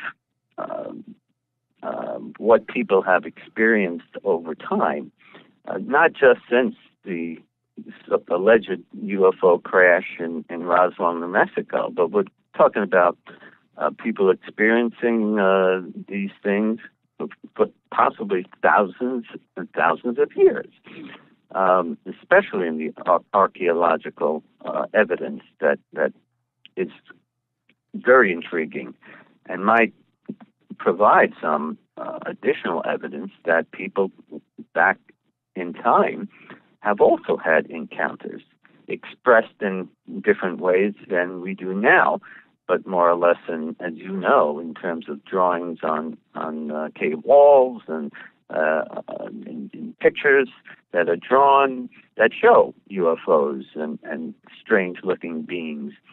But we need a prospective approach to try to figure out why you had your experience and why thousands, if not millions of people have had these types of unexplainable events in their life, which in some cases have a profound psychological effect on them. And that's why there are people like Mary Rodwell, who I had the pleasure of talking with recently. She runs an Australian foundation with contactees and provides a very necessary form of counseling with those who have had these types of experiences, possibly similar to yours. Because if you have an abduction phenomena or some type of experience with a non-human intelligence, and you need some counseling or answers, you run to your doctor or a psychologist, and of course they don't believe you, but they put you on medication. But, where do you get the answers? You know you had that experience. You can't explain it. It bothers you deeply. Some people are even left with the ability to heal others after they have such an encounter, or become more psychic, more spiritual, in a way. Sometimes it has a negative effect on people, but they don't forget it. That's for sure. But they have to be careful who they discuss it with. And well, and one of the things, what do you propose to do about it? I mean, I know that I realize and I hear you. You're asking for it. We all are asking for it, Bob. Are you going to turn to your academic resources and start to step outside of the box and demand serious research? Well, that's the only way to go. Doing a prospective analysis by a multidisciplinary team of scientists from a range of disciplines, as I mentioned earlier. And this free organization is attempting to do just that. Whether or not they're successful certainly remains to be seen. But at least there's a dedicated, organized governance structure that seems to be in place with, again, a wide variety of scientists from many different disciplines who may or may not be successful figuring out what is going on. But maybe a good place to start is by trying to analyze and better understand the nature of experience that many people are reporting. Would that provide the ultimate, unequivocal, irrefutable proof eventually that non-human intelligence is visiting our planet? I don't know. But it needs to be done instead of kicking around Roswell and Rendlesham and the Belgian wave and et cetera, which is important. I don't discredit that. But it's not going to give us the ultimate answer to the fundamental question: is non-human intelligence visiting our planet, interacting with people, and for what? And if they are, why? And why is our government and military keeping it such a secret, besides the thousands of pages that have been declassified by many governments around the world, and including us too, of course?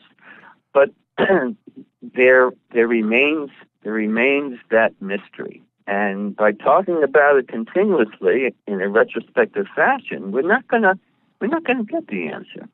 Yeah, but not talking about it certainly gets us nowhere.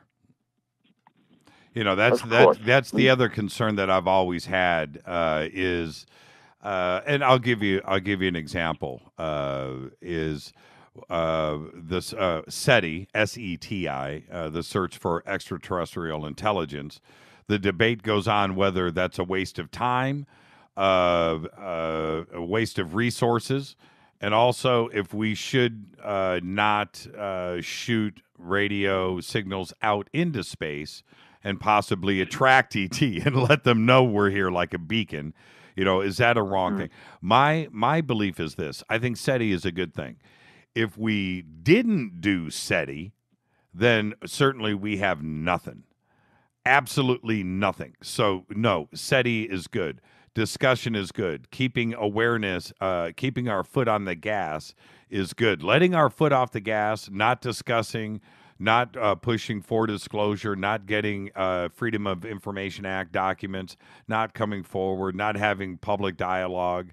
If we stopped all of that and just tried to focus and put the pressure on academia to research this, we would be taking a big step backwards. And that's it. We have to. I encourage everybody to discuss, to disclose, to talk about. If you've seen something in the sky, tell me about it. Send me a video. Send me a picture. I was talking to my brother today, Bob. I haven't talked to him in about a year. And he was telling me that up in Northern California, where he lives, he's about 200 miles north of San Francisco. He's got a big piece of property up there. And on the property, he said that him and some friends were outside in the middle of the day, and this black, this is his description. Again, this is secondhand. A black ball, which was large. He said it was a few hundred feet off of the ground. It was maybe 50 feet around. It was large.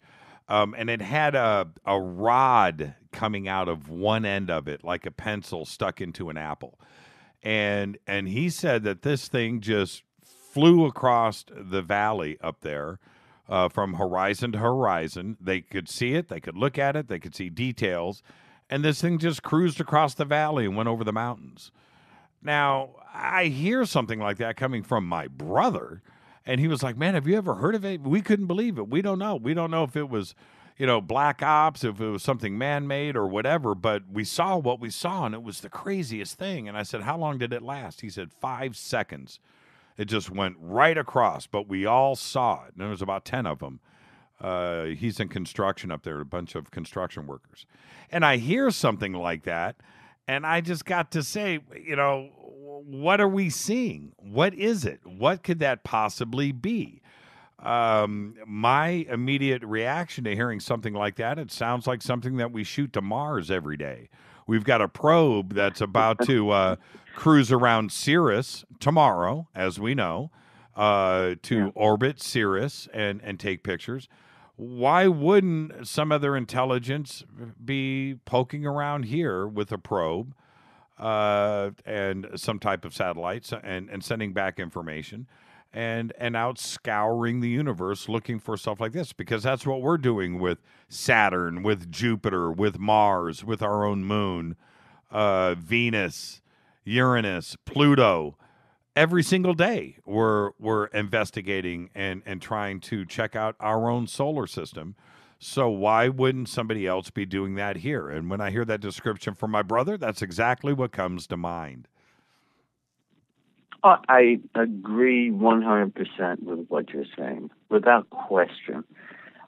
We need to report these types of incidents because by doing so, we get a better understanding of the kinematic behavior, so to speak, of these aerial events that defy explanation. We can go into great detail about pilot radar simultaneous observations where they're reported to speed off up to 10,000 miles per hour, the angular turns they make. We can go on and on discussing these individual accounts, again, declassified in documents and reported like from your brother. These highly unusual events. Yeah, I think about what you made me recall is Gordon Cooper, a former astronaut. I'm sure you're familiar with this, and he reported that when he was in the Air Force, he observed a physical craft that landed in the desert that suddenly took off at tremendous speeds and left impressions in the ground where it was. And, people can view his discussion on YouTube. We get these kinds of reports by many legitimate individuals from all walks of life, including certainly pilots and military employees, among many other individuals who see and experience this phenomenon. But it's a necessary component for us to better understand what's going on. But it still doesn't resolve the burning question: what is governing it? And if it is a form of intelligence, why are they here? Of course, I agree with you completely. They can very well be from light years away. Of course, we don't have that capability. Our nearest solar system is Proxima Centauri, I think, 4.2 light years away, or 70 trillion miles. And for our space shuttle, traveling at 25,000 miles per hour, it's going to take about 100,000 years to get there, unless there are so-called wormholes, theoretical nature, but people like, again, Stephen Hawking, who I'm not sure they're going to disagree with, contends that exists. And if we bend space, then time, is not so much of an issue anymore, and thus we can get here from there in a blink of an eye, so to speak. So maybe, in fact, yes, these highly advanced beings from somewhere else are visiting our planet. I agree with you completely.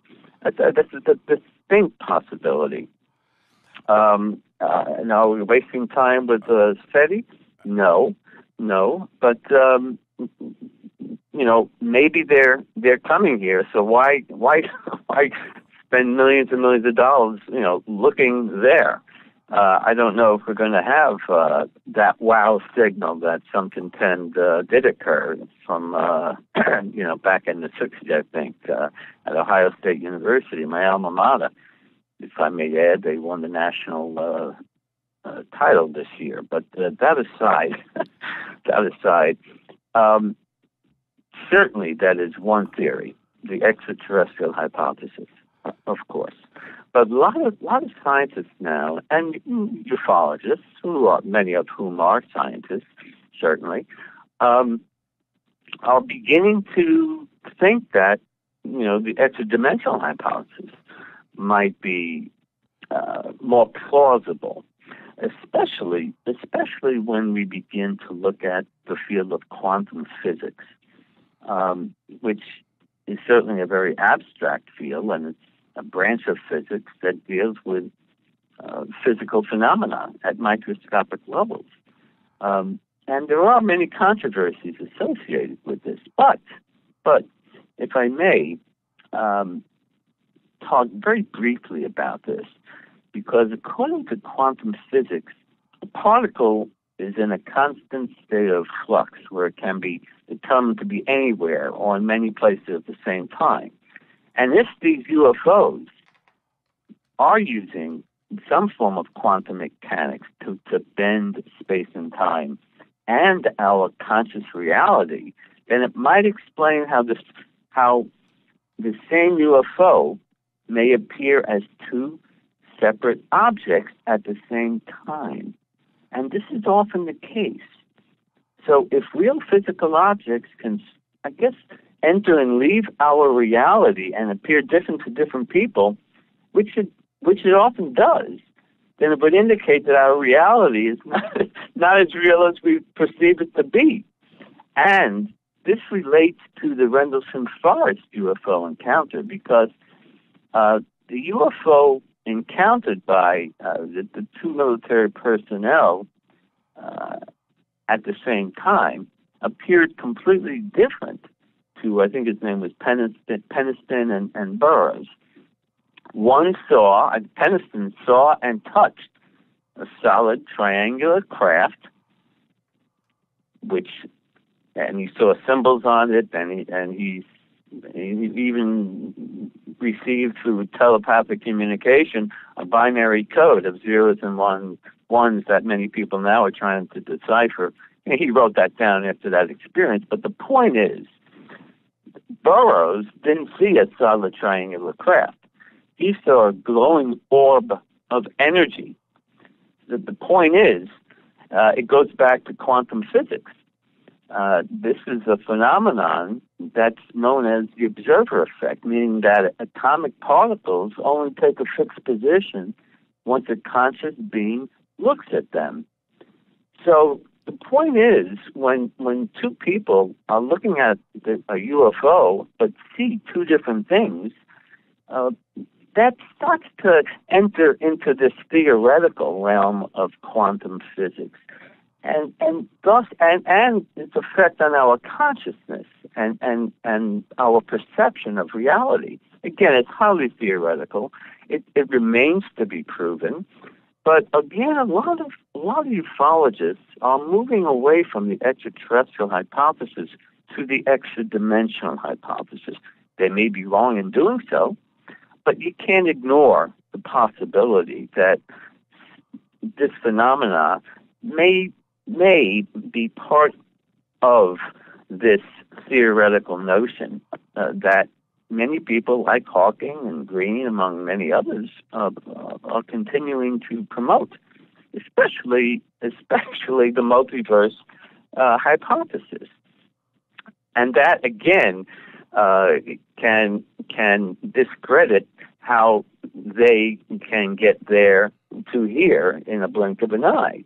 But maybe they can, again, if wormholes exist and can access great distances in a short period of time. So the point is, we're dealing with theories: extraterrestrial theory, extra-dimensional theory, time travel, psychocultural hypothesis, among others. And it becomes a mixture of issues and questions that remain so highly unresolved, and we all yearn for an answer.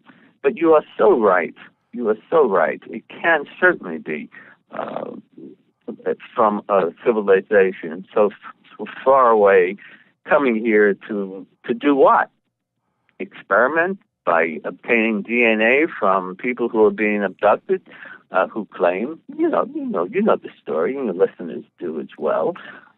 Why they retrieved so-called sperm and egg, allegedly retrieved that for what? What reason? Collect DNA to maybe help continue with their race to survive. Well, who knows? Who knows? But we need to analyze the experience that people are having on an ongoing, continuous basis in a formal manner, in a way that we've never had before, in order to figure out if it is extraterrestrial or extra-dimensional or some other aspect of what? A theory that our scientific principles don't recognize as of yet. Look, it took 66 years to go from Kitty Hawk to when we first landed on the moon. Well, what's the next 66 years going to be in terms of advancing our scientific principles, which are probably needed in order to figure out what this phenomenon is all about. Yeah, and you bring up a couple of points I want to touch on. Number one, 66 years, Kitty Hawk to the moon, absolutely. And where are we going to be in another 100 years, 25 years, 100 years, 200 years, 1,000 years? It boggles the mind. And if you flip that over and you just look at what could be going on out there in the universe, you know, if it takes 100,000 years to travel that far, 25,000 miles an hour. I get that.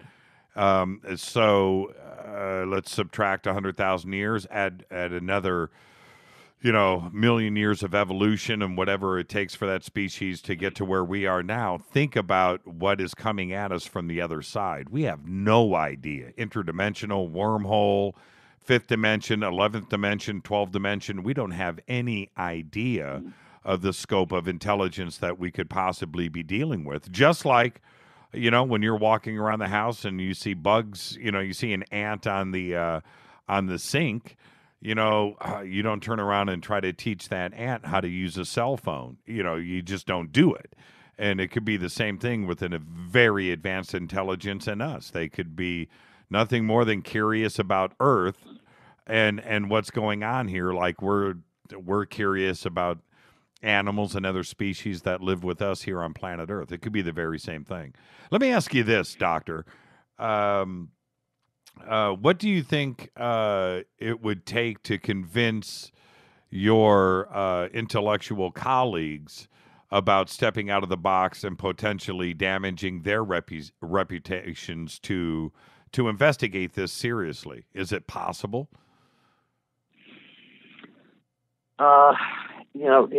You raise a very good point.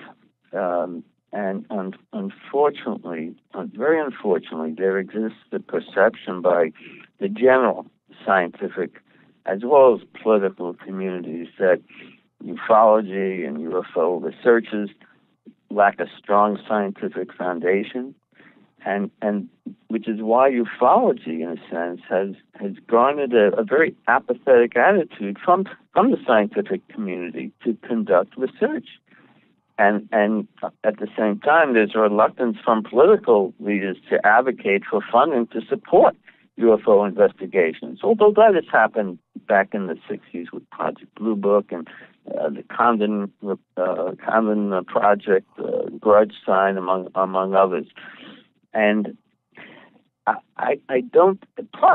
Plus, decades of research in this area has not yielded an answer, despite the contention by many individuals that it is ET and they're here and the government has crashed saucers and dead alien bodies and all that. That's certainly speculation, and maybe they do. I don't know.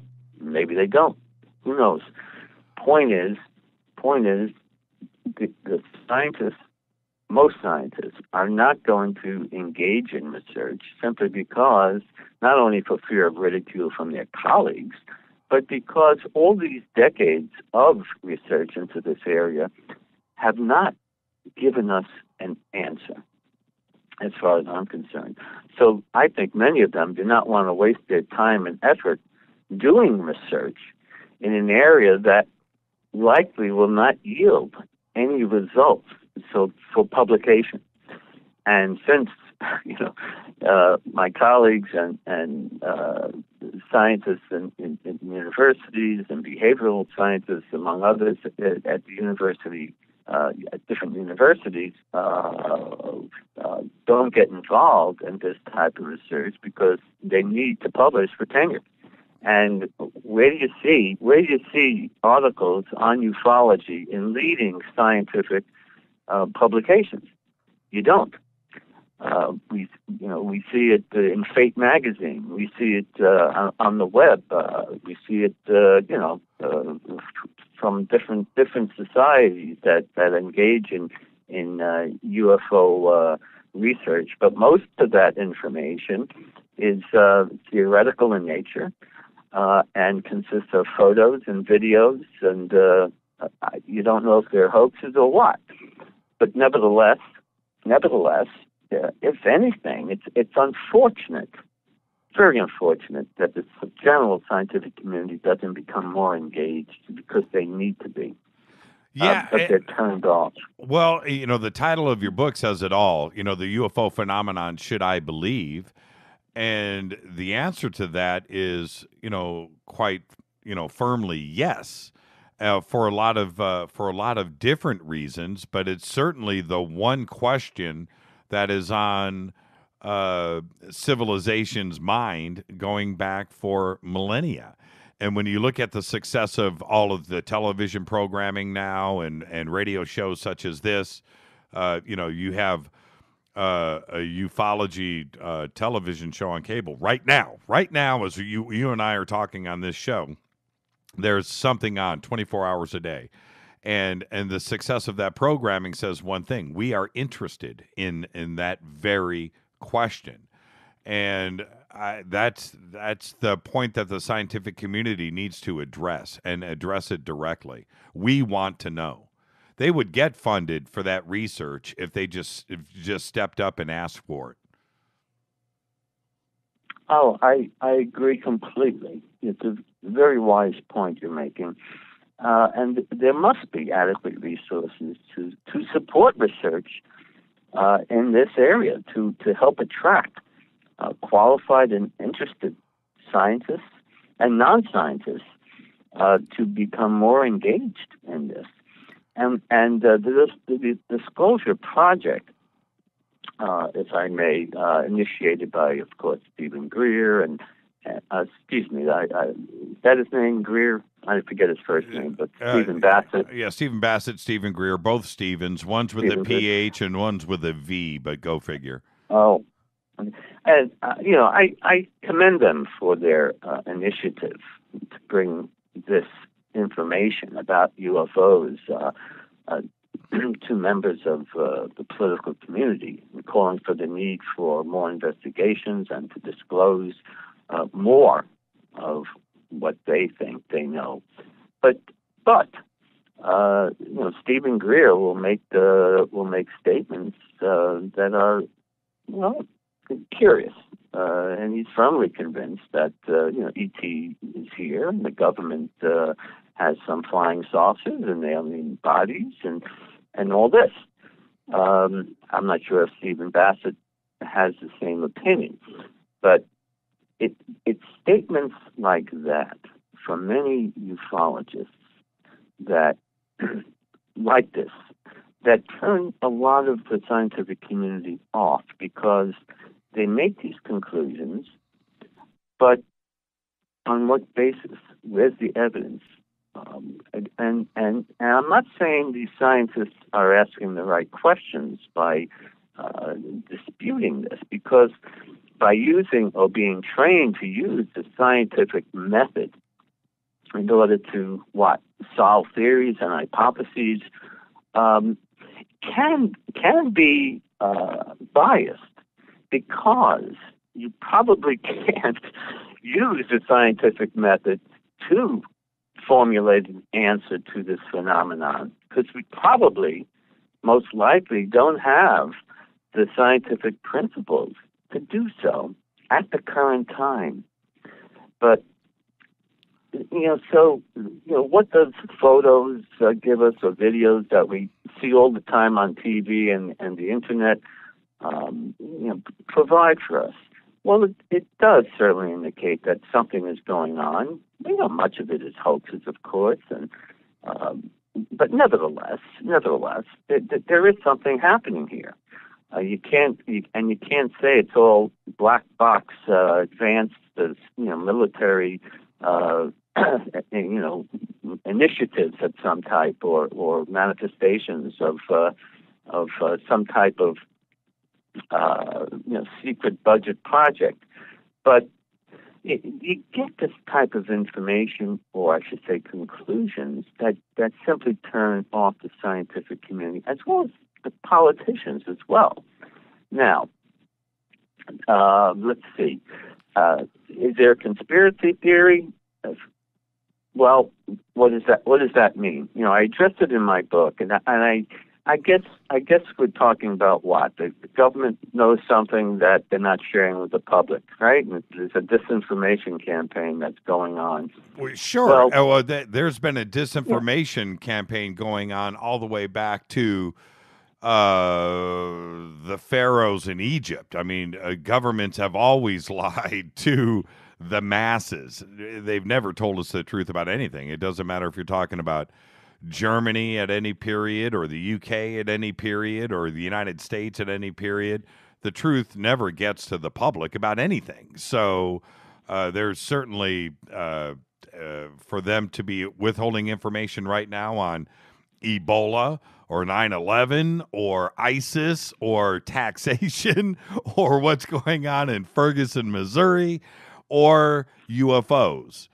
That precedent has been set a long time ago. You know, that. Is there a conspiracy? There's a conspiracy on the price of gasoline. You know, there's a conspiracy on anything. So yes, indeed. Okay, so that. You know, it's funny. I think of Joe Pesci and My Cousin Vinny. Does the defense question hold water?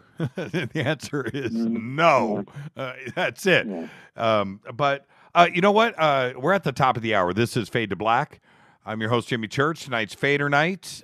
We have with us Dr. Robert Davis, and discussing his book, The UFO Phenomenon, Should I Believe? We haven't opened up the phone lines. Let's do this now. Let's take calls for the next 45 minutes. 323-825-5045. And what I would like to do, and you can Skype in Fade to Black 14, is if you have an encounter, experience, call in, tell Dr. Davis about it. I would like to hear it too. If you've had a sighting in the sky, I would like for you to call in and tell Dr. Davis what you have seen. Let him collect some information. Also, you can reach him through his website, the UFOphenomenon.com, and also through the organization Free too as well, and also take part in his surveys. So, if you have had an experience, if you have had a contact, if you have seen something, you have sighted a UFO yesterday, today, anytime you know, call in and tell Bob about your experience. I'll tell you, check this out, Bob. Last week during Fader Night, live in real time, one of our listeners here, her name is Donna, while she was on the phone with us, had a sighting outside of her house. She had a family member run outside, take pictures, and send them into us in real time while it was going on. And the pictures were incredible. And it was down on the U.S.-Mexican border. Incredible evening on the show. And this stuff does happen. This was in real time. I mean, it was going down in real time. Okay. Phone calls are starting to line up. I'm going to go ahead and take the first one. We're on a 20-second delay here, Doctor. So that's how long it takes for the phone calls to come in. Let's take our first phone call. Hi, you're live on Fade to Black. Who's calling? Say hi to Dr. Davis. Hello, Doctor. This is Ray Hernandez. How are you, sir? Hey, Ray. How are you?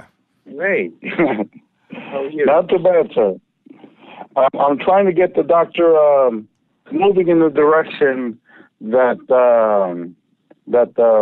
scientific research is going to be able to try to answer some of these questions that have been raised for over 50 years, but no one seems to been able to address them adequately. Hey, Ray, I just wanted to say real quick for our audience, we've been trying to get Ray on the show, and we're working on a couple weeks from now, but now you phone bombed us, Ray. So now you're on with us tonight. And everybody that's on hold, I'm looking at you now. Stay right there. I'll get to all of your phone calls. Yeah, Ray, I hear you. And he's like all of us in ufology, all of the guests that have been on this show, myself included, other programs like this, and yourself and your organization, we're all rolling that rock uphill. Certainly Dr. Davis is rolling a bigger rock than the rest of us, isn't he? Yes, he is, because he came in, highly skeptical. But then when we showed him that we had Dr. Edgar Mitchell as one of our co-founders, and Dr. Rudy Shields is a Harvard professor of astrophysics, one of the world's leading astrophysicists in the world, as part of our group. And then he got to see all the academics involved. Then he said, wow, this is exactly what I've been looking for. Sure. This is what I've been asking for. And so we brought him in because he's a very intelligent man. He is learning about the process, and he's a very good writer, and he could certainly help us out with our project. And he's been a wonderful spokesperson for free. And he's going to be helping us out as an interviewer and then doing some of the writings of the findings. We now have almost 800 individuals that have taken our phase 1 survey. Thank you so much, Ray. And tell everybody. Yeah, thank you so much. Tell everybody really quick before you go how to get to free, and then I've got to get to all these phone calls here. Most certainly. The website is experiencer.co, and if you have had any experience, go to our website on the front page, upper left-hand side. There's our survey, and please take it. Thank you so much. Thank you so much, Ray. We'll get you on the show in a couple of weeks. Ray Hernandez, everybody. Let's go straight to the next caller. Hi, you're live on Fade to Black. Say hi to Dr. Davis. Who's calling? Hi, how you doing? This is Edgardo BX. I can't believe I got through. Yes, you and you know what? I took him in order, so you were first up. So go ahead. All right. It's just first of all, Senor Church, you're the best. I love your show. I can't believe I got through. But I have a quick question for Bob. Is he from? I'm sure he is, but familiar with Betty and Betty Hill's hypnosis, that she actually drew down the Zeta Reticuli star system way before it was ever discovered. And if he knows about this, I'll take your answer off the air. Thank you so much. And listen, I read your question. I was coming up to that in Twitter. That was you, right? Yes, sir. Okay. Which one? I saw it, Edgardo. You behave, okay? Thank you so much. Oh, I'm a big fan. Yo, much respect and continued success, sir. Thank you. All right, you're the best. Bye. Bye-bye. Yeah, what about Yes, what about Betty and Barney Hill and Betty's drawing of Zeta Reticuli, 10 years before it was discovered? Well, that I understand to be a source of controversy. And I don't think there's any definitive proof that she in fact drew that, and to which it was discovered later in time. There are some who contend it's a good indication that she was in fact abducted along with her husband, I believe in New Hampshire back in '61, I think. But nevertheless, this alien abduction phenomenon, raises many important questions. And the Betty and Barney Hill abduction phenomenon, I guess, sparked the interest by many in this particular area. Now, the one problem, however, is that they only became aware of their alleged experience through hypnotic regression, which is a source also of great controversy among psychologists. Evidence in the court of law is not considered valid if it's part of through hypnosis. Yeah. Part of what you're saying is true, but the very next day, they immediately they didn't do any of the hypnotic stuff in regression therapy for a while after the incident. That's true, but the very next day, they told their entire family and made phone calls and everybody about what had happened.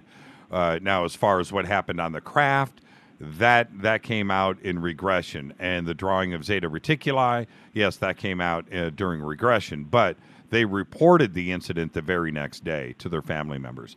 Hi, you're live on Fade to Black. Say hi to Dr. Davis. Hi, you're live on Fade to Black. Say hi to Dr. Davis. Yeah, hi, Dr. Davis. This is Jeffrey K. How you doing, Jimmy? Hey, Jeffrey. How are you tonight, sir? Is everything good? Okay. Very good, very good. It's a great show, very interesting, and it's really got everybody fired up, I think, with opinion.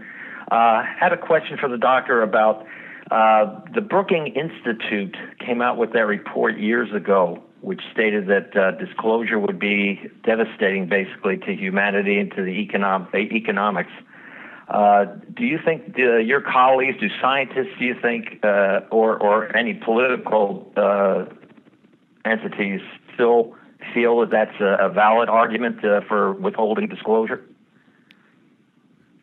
Great question, Jeffrey. Well, it is a great question. I would not be at all surprised if there was some secret research going on by our government as well as many others pertaining to this phenomenon.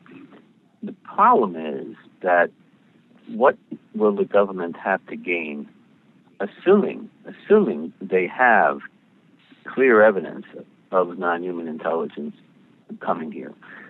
I mean, if they actually announce that, they're going to be in a position where they're going to have to provide some answers and comfort the millions of people who are going to ask them a million questions about what this is all about. Can you imagine if the government came out with that announcement on CNN breaking news? Well, I think the question that we would have, Doctor, is not so much about what is out there, is how long have you known? How long have you known this before you disclosed it to us, and how long have you been lying to us? I think that is the bigger problem that they're going to have with society. I don't think it's the fall of religion and the collapse of the economy. I think it's their very reputations and the fact that they've probably have been withholding this knowledge for longer than they say. Well, that's a possibility, but the government is in a position where they have to make sure the public is not scared, is not going to confront them, and essentially maybe keep them in the dark from information that they may think will stir a panic, at least in some people. So what they may be saying to themselves, what do we have to gain by disclosing information that you're right, may very well have had for many, many years? I mean, there is even some indication that there's an ongoing UFO research agenda, in a sense, that exists under what's called the Unacknowledged Special Access Program. And Leslie Keene, in her book, I believe it's UFOs, General Pilots, I forget the entire title, she's a journalist, and she said that there are many reliable sources who told her about conversations with high-level military contacts who say they are aware of a deeply hidden program for UFO research. And it's so closely guarded that even people at the highest levels of the military are denied access to it. Now, again, this is third-hand information, but as a journalist, I like to think she backed up her information. She even talked, I think, to Commander Will Miller, I think his name was. He was with the U.S. Navy, and he says that there is a control group that cannot allow any information on their closely held UFO research to be accessed by anyone outside of that unacknowledged special access program. So, do I take this information literally? If you do, then it's quite interesting. Now, one example of a cover-up is provided by testimony. I think it was possibly through the Disclosure Project, a former division chief of a branch of the FAA, John Callahan, and this discussion he had with President Reagan's scientific study group, which includes the FBI and the CIA, regarding a Japanese airline UFO incident in 1986. This has been highlighted on one of the UFO shows. He said he talked about that incident with the study group, among others, and after he presented the information, a CIA agent told everybody that they were never there and this never happened, and admitted to them that they were afraid of public panic. Now, I heard that too from Nick Pope, who was with the Ministry of Defense for several years on the so-called UFO desk. And I had a nice conversation with him at one time, and initially he was a skeptic, but became a believer after becoming familiar with many types of UFO incidents and encounters. And he admitted that they would engage in a disinformation campaign purposely for fear of public panic. So I take Nick's word literally. Well, he was essentially admitted to. He was on the show with us last night, by the way, Dr. Davis. But I'll say this: when it comes to panic, you live in New York.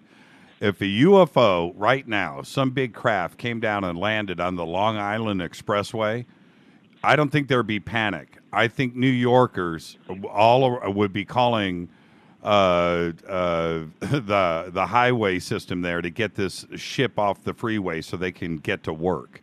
I think that's the panic. Okay, it's not going to be, if that ship stays there for a day and blocks traffic, that's the problem. It's not the fall of religion. Hey, Jeffrey, I'm not making light of it. I'm not making light of it either, Dr. Davis. I'm telling you right now, think about that for a second. Oh, I know. Jeffrey, you got another question for Dr. Davis? Yeah, just one more question. The Rendlesham incident. I think you're probably aware that I forget the name of the military person who was actually granted VA coverage for medical. John Burroughs. Yes, for his radioactivity exposure. So my thinking is it's not an object that was an illusion. It had to be an actual object, whether it was one of ours or some other foreign country that brought it there. But it actually happened to him by virtue of the fact that they've proven that he had that exposure.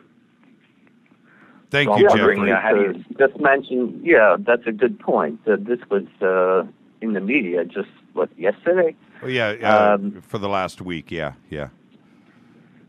And that's certainly another important aspect of this phenomenon, electromagnetic effects, which we know seem to be consistent with a lot of UFO encounters, where car engines stop. We know that military pilots say that their weapon system suddenly becomes fallible after an encounter, among other types of phenomena associated with electromagnetic effects or radiation effects. And a lot of times when we look at the physical trace evidence from reported UFO landings, radium is found, electromagnetic material, or let's just say effects from electromagnetic energy are seen on the the sand and grass and trees.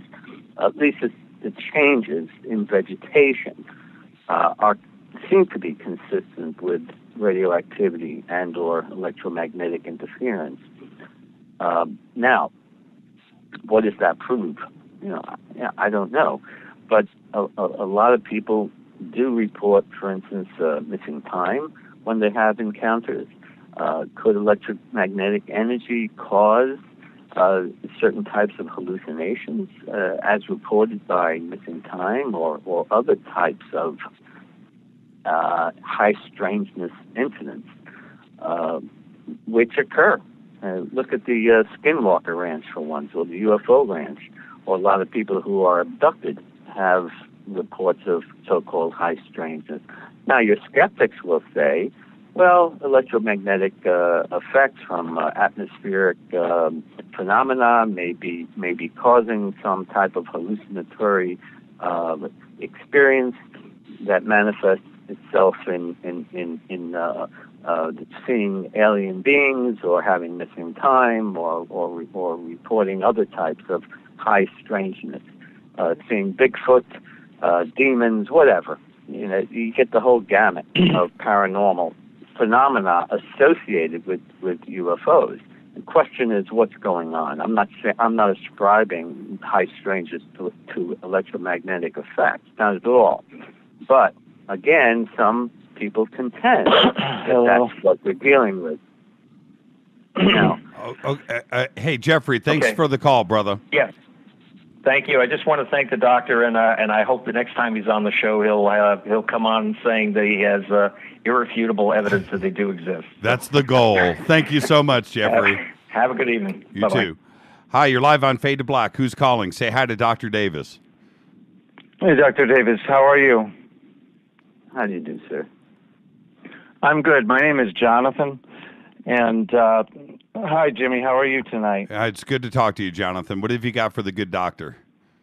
Well, I just wanted to say I've had a few experiences over my lifetime. I wouldn't say a bunch of them, but enough that have convinced me that there's something going on other than plasma or ball lightning. And the first one occurred when I was at pre-prep school in Deerfield, Massachusetts, at a place called Bement. And what happened is we used to have study hall in the evening after dinner.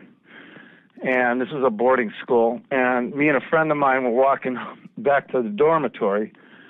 And if you've ever been into Deerfield, there's Old Deerfield Road, and that's where the school is on. And as we're walking back, they grow a lot of tobacco out there. And the road, there's Eagle Brook and Deerfield Academies up there as well. At any rate, there's a bunch of tobacco fields out on one end, and on the right side is all the old historic houses, and there's a tree line right there. And we're walking back. This is the first one I ever had in my life. And as we're walking, we saw up above us that there was some lights, and it was not just lights, but it was a disc-shaped craft, and it was probably 100 feet above the trees, and the lights were going around it, and I can't explain why a UFO would need lights, but I've read a lot about that too, and a bunch of different things. But we stood there, we stopped dead in our tracks, and we looked up there, and we saw that thing, and we stood there, and neither one of us said a word to each other. And this thing was solid. It definitely wasn't a plasma. It wasn't ball lightning. We both saw it, acknowledged that, and I don't remember the feelings. It was so long ago that I had, except that eventually we got out of there and we went back to the dormitory. Now, a few days, possibly a week later, I'm same scenario, walking back from the dormitory, from study hall. This time I'm by myself, and out across those tobacco fields I was telling you about, there were some lights up in the sky. Now, they were strobes. Now, when I grew up, my father taught us about aircraft and the strobes on them, and my father used to fly a plane, and I was well-versed with military aircraft and everything else. So my first reaction to seeing this thing was that it was an airplane. The thing was going super fast, and it was going at a very steep angle, like 45, 90, I don't know, it was incredibly steep toward the ground. So my next thing I was thinking is this thing's crashing. And as I watched the thing go down, it just disappeared into the tobacco fields. And I couldn't tell you how far away it was, but it just vanished. Now, could that have been plasma or anything, or some other phenomena? Very could have been. But the lights were distinct. There were several different colors, and they were flashing rapidly. And fast forward, I'm just going to give you a few more couple more, and then I'm out of here. The most recent one I had was last summer. I was sitting out in my backyard. We had a fire going in our fire pit, and I was sitting with my wife, and we lived near Westover Air Force Base in Chicopee, Massachusetts. And we have C-47s fly over all the time here. Well, I see a C-47 coming towards us, and they fly directly overhead sometimes, and this one was headed that route and headed back to the base. And I see a light behind it, and it must have been, I don't know, probably a mile behind it. And I thought it was a helicopter, and I thought it was a spotlight, to be specific, on the front of a helicopter, because all you could see was one big bright light. The C-47 flew overhead, and took its course, and off it went, and then here follows this bright light. And I'm looking at this bright light, and I'm thinking, well, any minute now I'm going to see the strobes on it. I'm going to hear the blades on it. And by God, this thing came over, and I'm thinking, okay, so if it's a spotlight, it's going to, once you see the edge of it, it's going to dissipate because it continues facing forward. Well, as this thing flew over us, it was completely dead silent, and it was still a bright light, and it was bright like a arc lamp would be bright. I mean, it was just brilliant, and it didn't make a sound, and it just continued, and it was following the C-47, and it just blew my mind. I've had a few other encounters here and there in my life, but those are the ones that stick out the most, and I don't know what else to tell you. And I've talked to other people. I had a friend of mine I just learned recently had an encounter when he was young, and he said he was riding on a motorcycle, and now this is a secondhand story, so I apologize, but he was riding on a motorcycle with his buddy up in the woods, and this is out in, I think it was Conway, Massachusetts, and at any rate, they stopped, they got off the bike, and they were just playing around near the woods. And he said all of a sudden, he looked up and he saw 3 different beings. Now, this blew my mind. I've never had an encounter like this, but he said there were 3 different beings, and he said, Jonathan, I swear to God, I stopped in my tracks. I lost it. I got so scared. My friend looked at me, and he started screaming at me to get out of here. We got to get out of here. And he said he saw them, and he said they had 3 digits. And he also joked, and he said, so when I call into some of these shows, I tell them they got it all wrong. They've got 3 digits on their hands and no more. And he described them as kind of an atypical gray. He said 2 were very short, like 3.5 feet tall, and then the other one was about 4 feet tall. And he jumped on the bike, had started up his bike. His friend got on the back of the bike, and off they went. At any rate, I appreciate you, Jimmy, and I appreciate all the Fader nuts out there, and I thank you, Doctor. And I just say keep an open mind, and there's a lot more to this world than I think any of us can imagine. Thank you so much, Jonathan. Thank you so much. Bye-bye. So, Doctor, when you hear testimony like that, what do you think? Well, I want to thank him for sharing that information with us and all your listeners. It does make you stop and wonder, what is going on. I certainly don't discredit his accounts, and I certainly don't advocate for ball lightning or plasma to be behind all of these unexplained events such as that he just shared with us all. It is that type of experience that thousands, if not millions, of individuals worldwide, again, have had that at least make me, as well as many others, think about why the experience existed and what is governing it. And the reluctance on the part of the general, as I said before, scientific community as well as political community to do something about it. Now, maybe some secret, government or military agency is attempting to do something about it, but they're obviously not sharing it with the public. He's not alone. And I don't know what to make of it. Now, when somebody says that they see an alien creature with 3 fingers, doesn't surprise me. I look at the survey results, which I shared with the listeners earlier in the program, and again, a large majority of those responding said that they have observed a non-human intelligent entity, and some up to over 20 times. This is not new news. We'd like to get a better handle, however, on what they are actually perceiving and experiencing.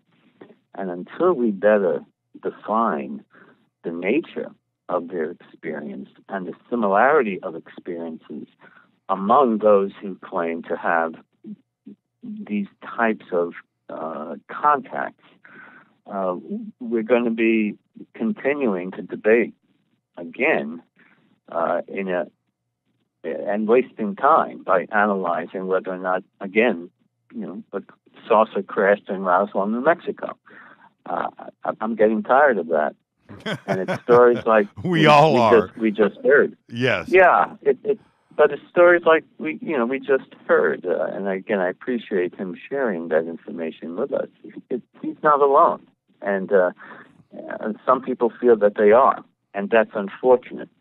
And we need to be directed by people who have a good handle on what they may be experiencing, to convince them at least that they're not alone, and they shouldn't be so, let's say, psychologically affected by their experience, because so many people are.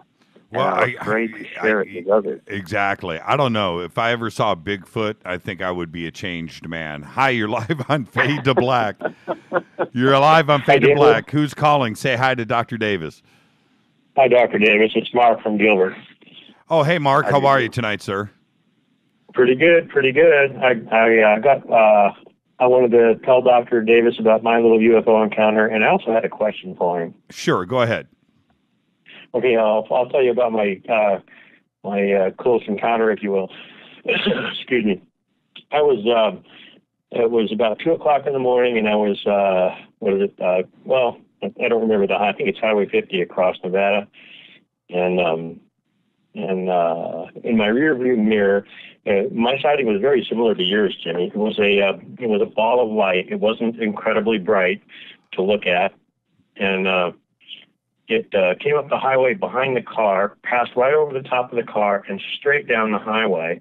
And I'd estimate it covered about between 25 and 35 miles in just a few seconds.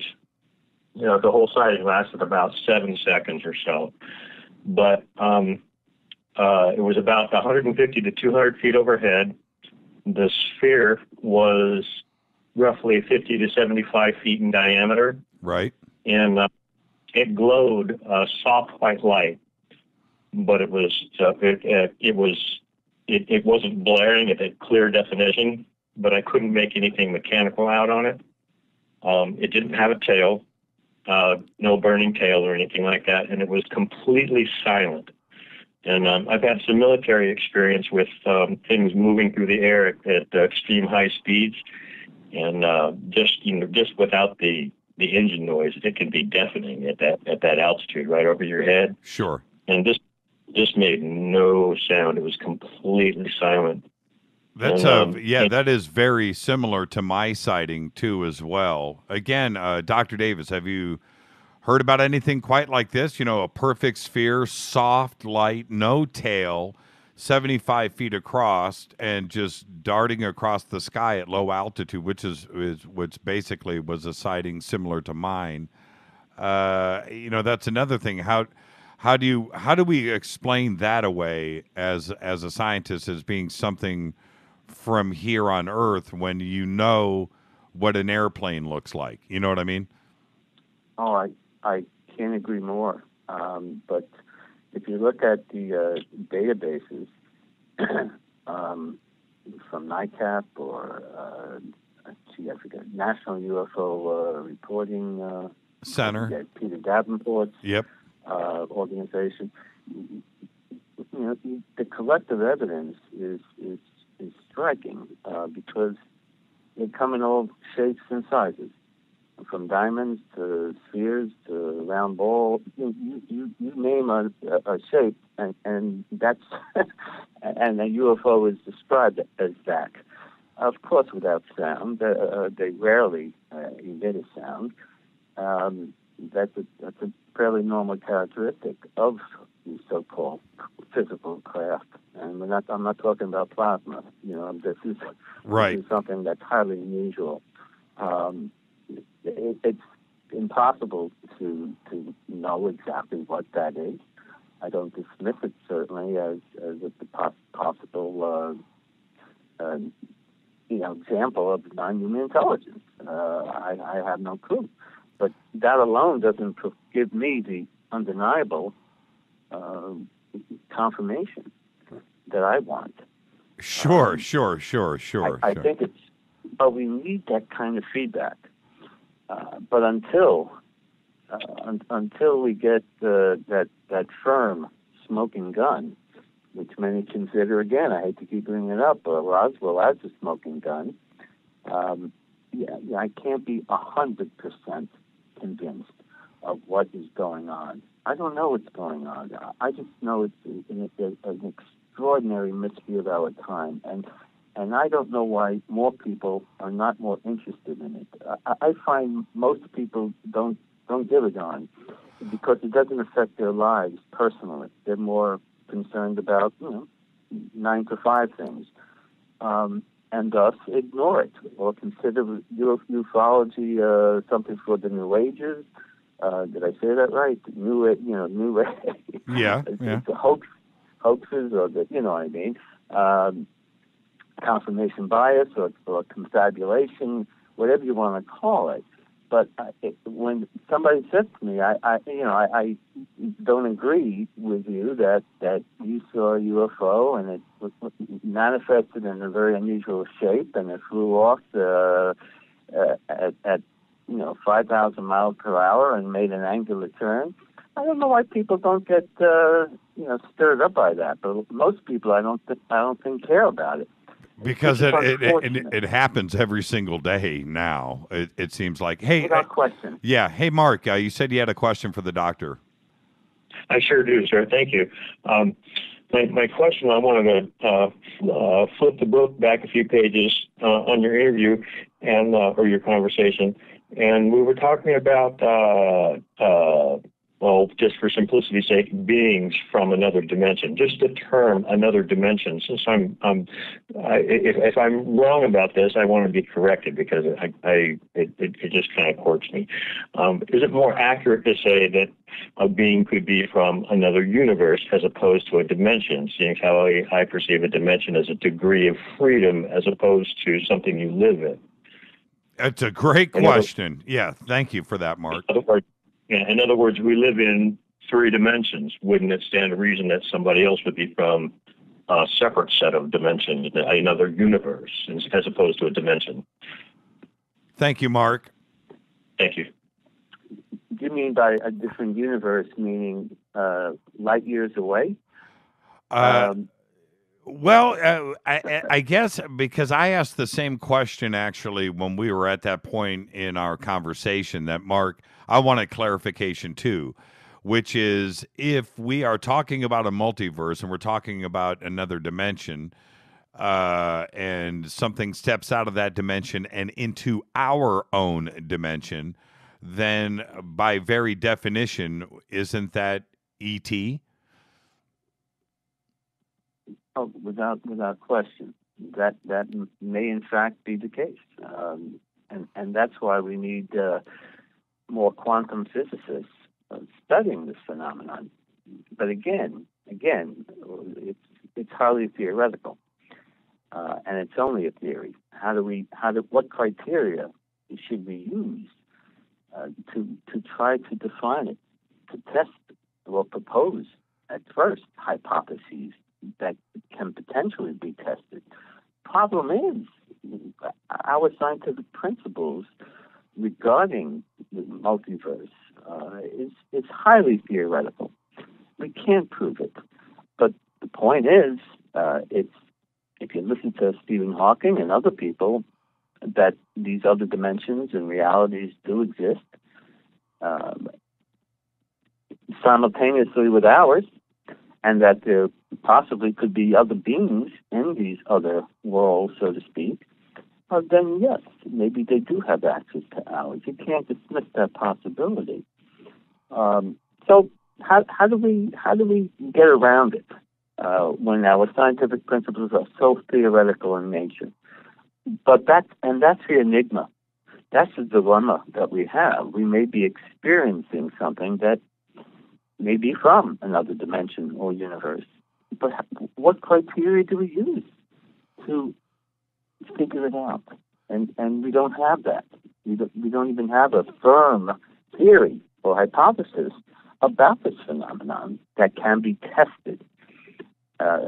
So, either it lands on the White House lawn, as they say, or we conduct a serious ongoing investigation, which incorporates the alien abduction phenomena, the types of experiences that people are alleging to have, and the similarity of their reports, or the similarity of observations of these unusual aerial events or physical craft.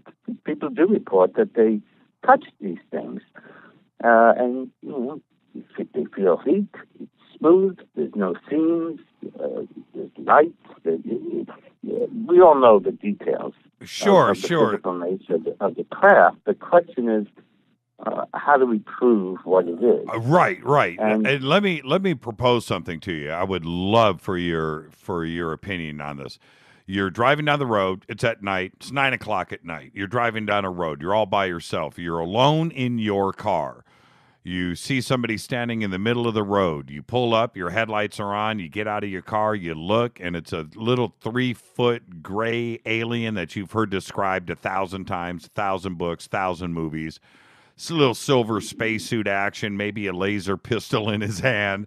And his big head, the big almond-shaped eyes, he looks right at you. He blinks, and then he vibrates away, goes down the hill, jumps in a little craft, and flies away. And you see this with your own two eyes. Now, is that the proof that you're looking for, or are you still saying, I have questions? Well, I drove remember, in the Bronx. Remember, you're by yourself. You don't have a witness, right? You're by yourself, Doctor. Yeah. Now, where do you stand on the situation? Well, if that happened to me, yep. If that happened to me, I'd certainly believe in something. I certainly believe that I'd be affected my whole life from that experience, I'm sure. And the thing is, many people do have those types of experiences, and it does affect them deeply. Well, and I guess what I'm understandable. Sure. But what I'm asking you as a scientist, not as a doofus like Jimmy Church, that isn't a scientist.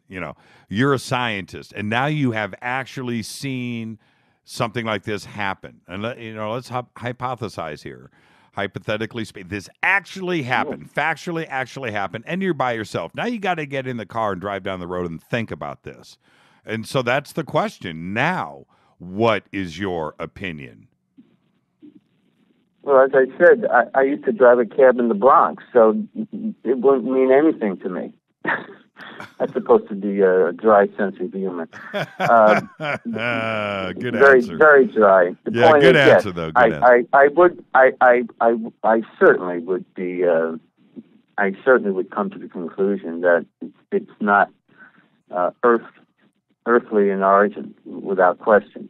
And that would certainly convince me that that is not humanoid, or somewhat humanoid, but not from here, obviously.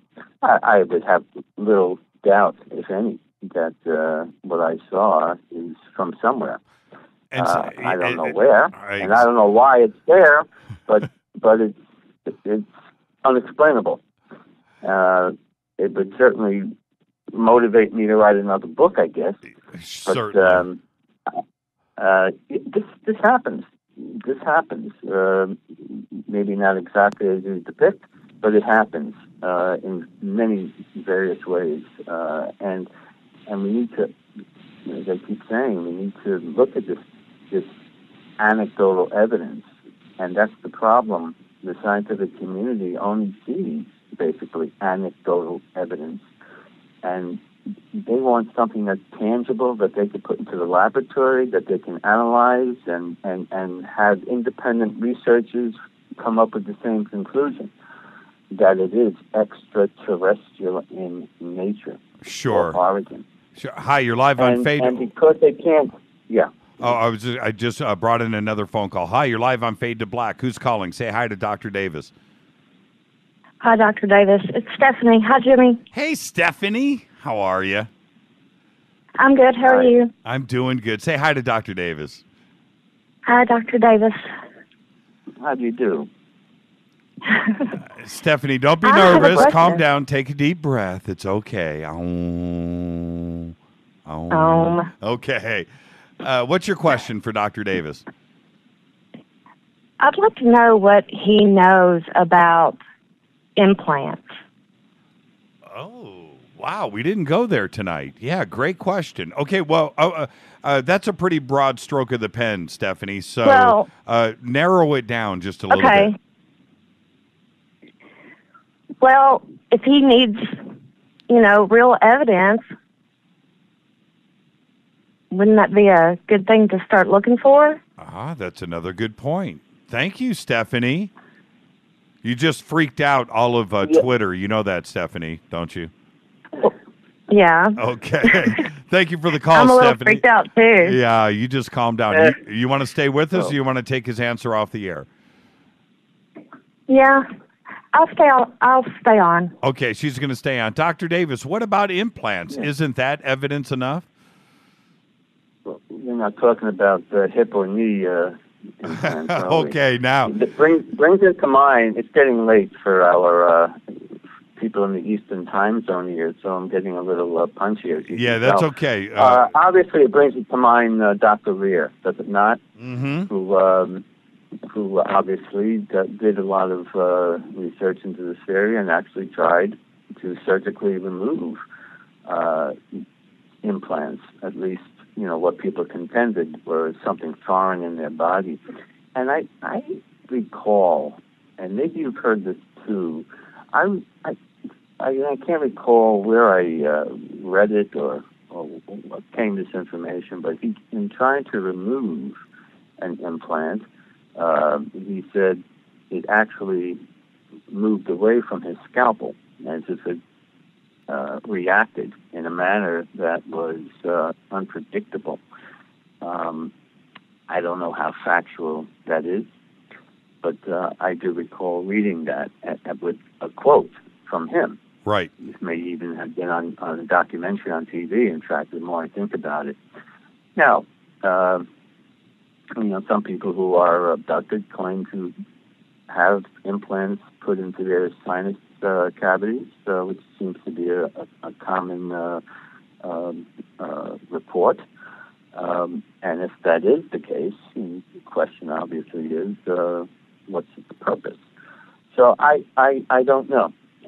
It would not at all surprise me, given the type of survey results that Free has come up with from experiencers, that they're also having been implanted with some type of device. You might think to monitor their whereabouts for continued abductions, as many people claim to be the case.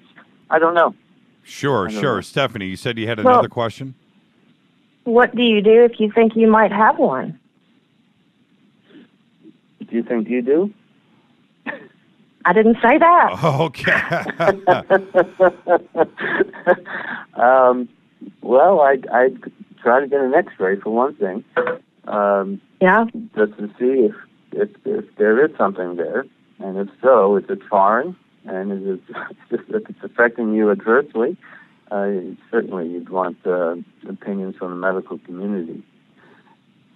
Hey, Stephanie. I'm gonna say good night here really quick to Dr. Davis. I want you to stay on the line with me because this is the first time you've ever called in. So I'll talk to you right after the break. So you don't hang up, Dr. Davis.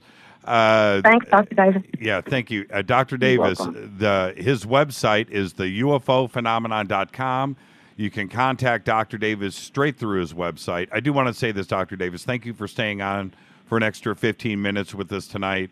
You've raised as many questions as you have answered, and that is a successful evening here on Fade to Black. I want to thank you, and I hope you had a great time, and I can't wait to get you back, and we will very soon.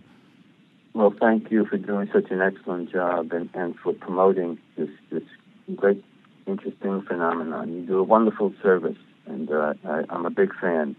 wonderful program. Thank you very much for inviting me. I do appreciate it. Thank you, Dr. Davis. It was an awesome evening. Thank you so much, and behave, and we'll talk soon. Thank you very much. Thank you. Dr. Robert Davis, everybody. Stephanie, I'm going to break to commercial really quick. Just stay on the line, okay? Okay. Stay with me and don't go anywhere. This is, okay, it's Stephanie, everybody. When we come back after the break, this is Fade to Black, Bespoke Radio for the Masses. Thank you, Dr. Robert Davis. Great conversation tonight. This is Fade to Black, Fader Night. I'll be back right after this. Stay with us.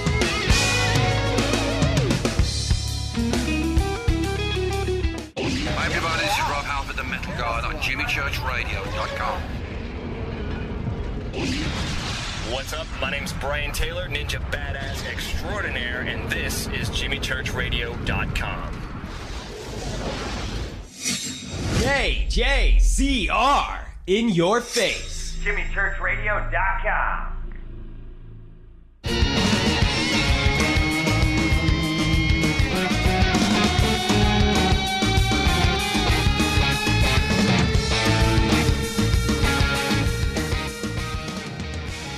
Fade to Black, Bespoke Radio for the Masses. Tonight is Fader Night. I'm your host, Jimmy Church, taking your calls all night long. Tonight we had Dr. Robert Davis with us and his book, The UFO Phenomenon, Should I Believe? Great conversation, great questions, and I got to say, for the first time, we have Stephanie with us. Hi, Stephanie. How are you? Hi, I'm good. Are you nervous? Don't be nervous. I'm nervous. Why? Very nervous. No. I don't know.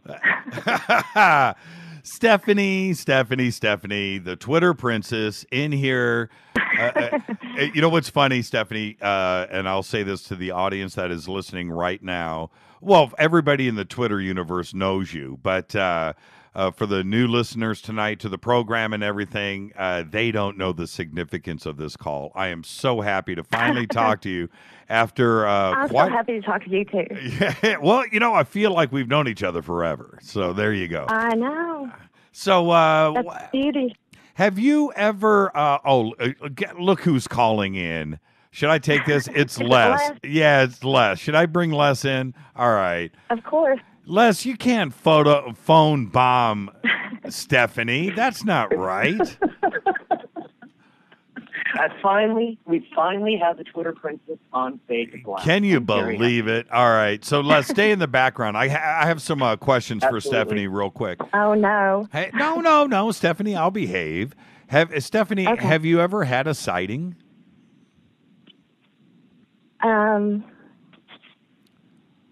Well, it's pretty much it's a pretty much yes or no question, and if you have to think about it, that means.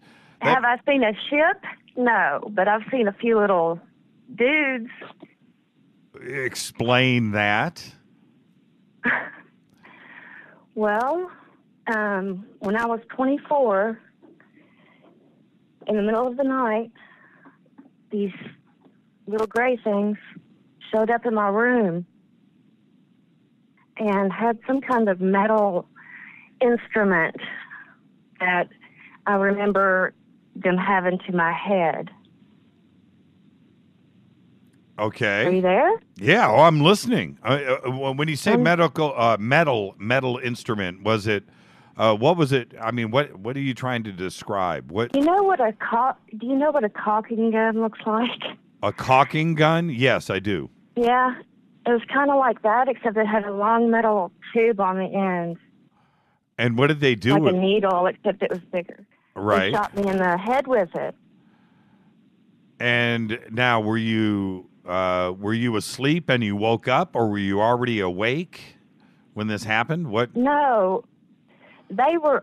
When I woke up, they were in the middle of whatever they were going to do, and I, of course, panicked and fought them. But and did they touch you with it, or did they split? No, they used it, and then they left. So what happened? Well, it's still there as far as I know. Really? And now you said it was when you were 24. How long ago, without disclosing your actual age? You don't have to do that, of course. I'm 46. You're 46, so this was 24 years ago. Yeah. Have they been back, or is this the only time that this happened? I don't think this is definitely not the only time that it's happened, but it may have been the last time. Interesting. As you know, I have my little thing. That was 20 years ago. And as far as I know, that was the first and only time. You've heard me say it enough on this show. I don't want to know if there was other times. I really don't want to find that out. But it certainly hasn't happened since then either with me. Well, if there's something there, I can feel it. Interesting. And have you ever told your doctors about it? Well, yeah. And what have I they... went to the eye doctor once to see if he could see anything, and they can't see anything. Really? What about x-rays? Any x-rays done? Not on that, no. Okay. And now, do you... And I was supposed to... I've always been afraid to have stuff, like that done, because I didn't know whether it was, whether it would kill me or what, or... Well, yeah. I can't believe I'm telling you this on live radio. No, that's fine. Come on, you know that. But and it doesn't bother me or anything, but I want to know what it is. Sure, that's my question. Do you feel... Who did it? Right. I'm really mad. I'm very mad. Do you feel different?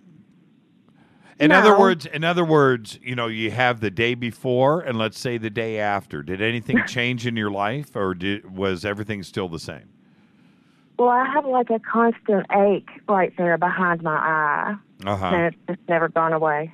But it's not real bad or anything. And did you have that pain before? No.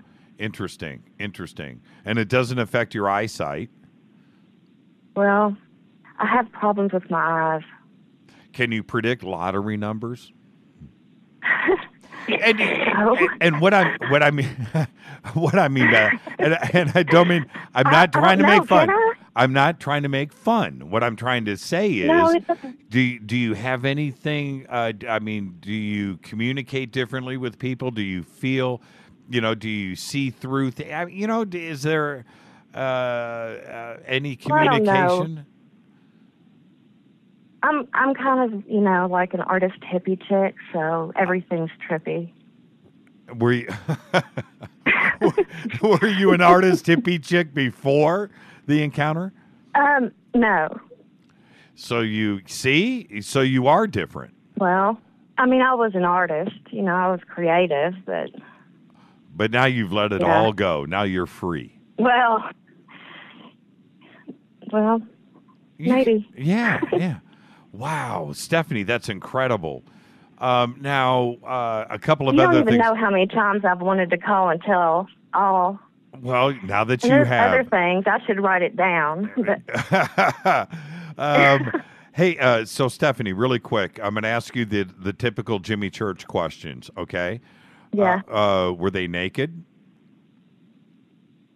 Did they have clothes on? No, they had some kind of something on.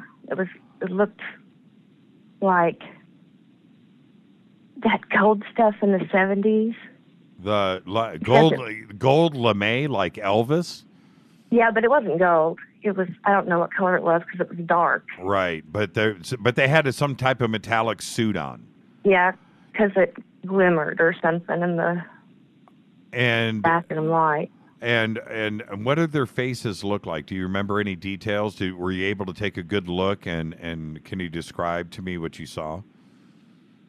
Well, they were really short, in that classic little gray kind of sense. And they had eyes, but they weren't really the shape, that you see in the illustrations. They were more normalish, but just dark. Oh, really? Okay, so eyes like you and I have. Yeah, that's interesting. Wow. Now, what about, did you smell anything? No. They didn't smell strange? No body odor? No cologne? No cologne? No ET cologne?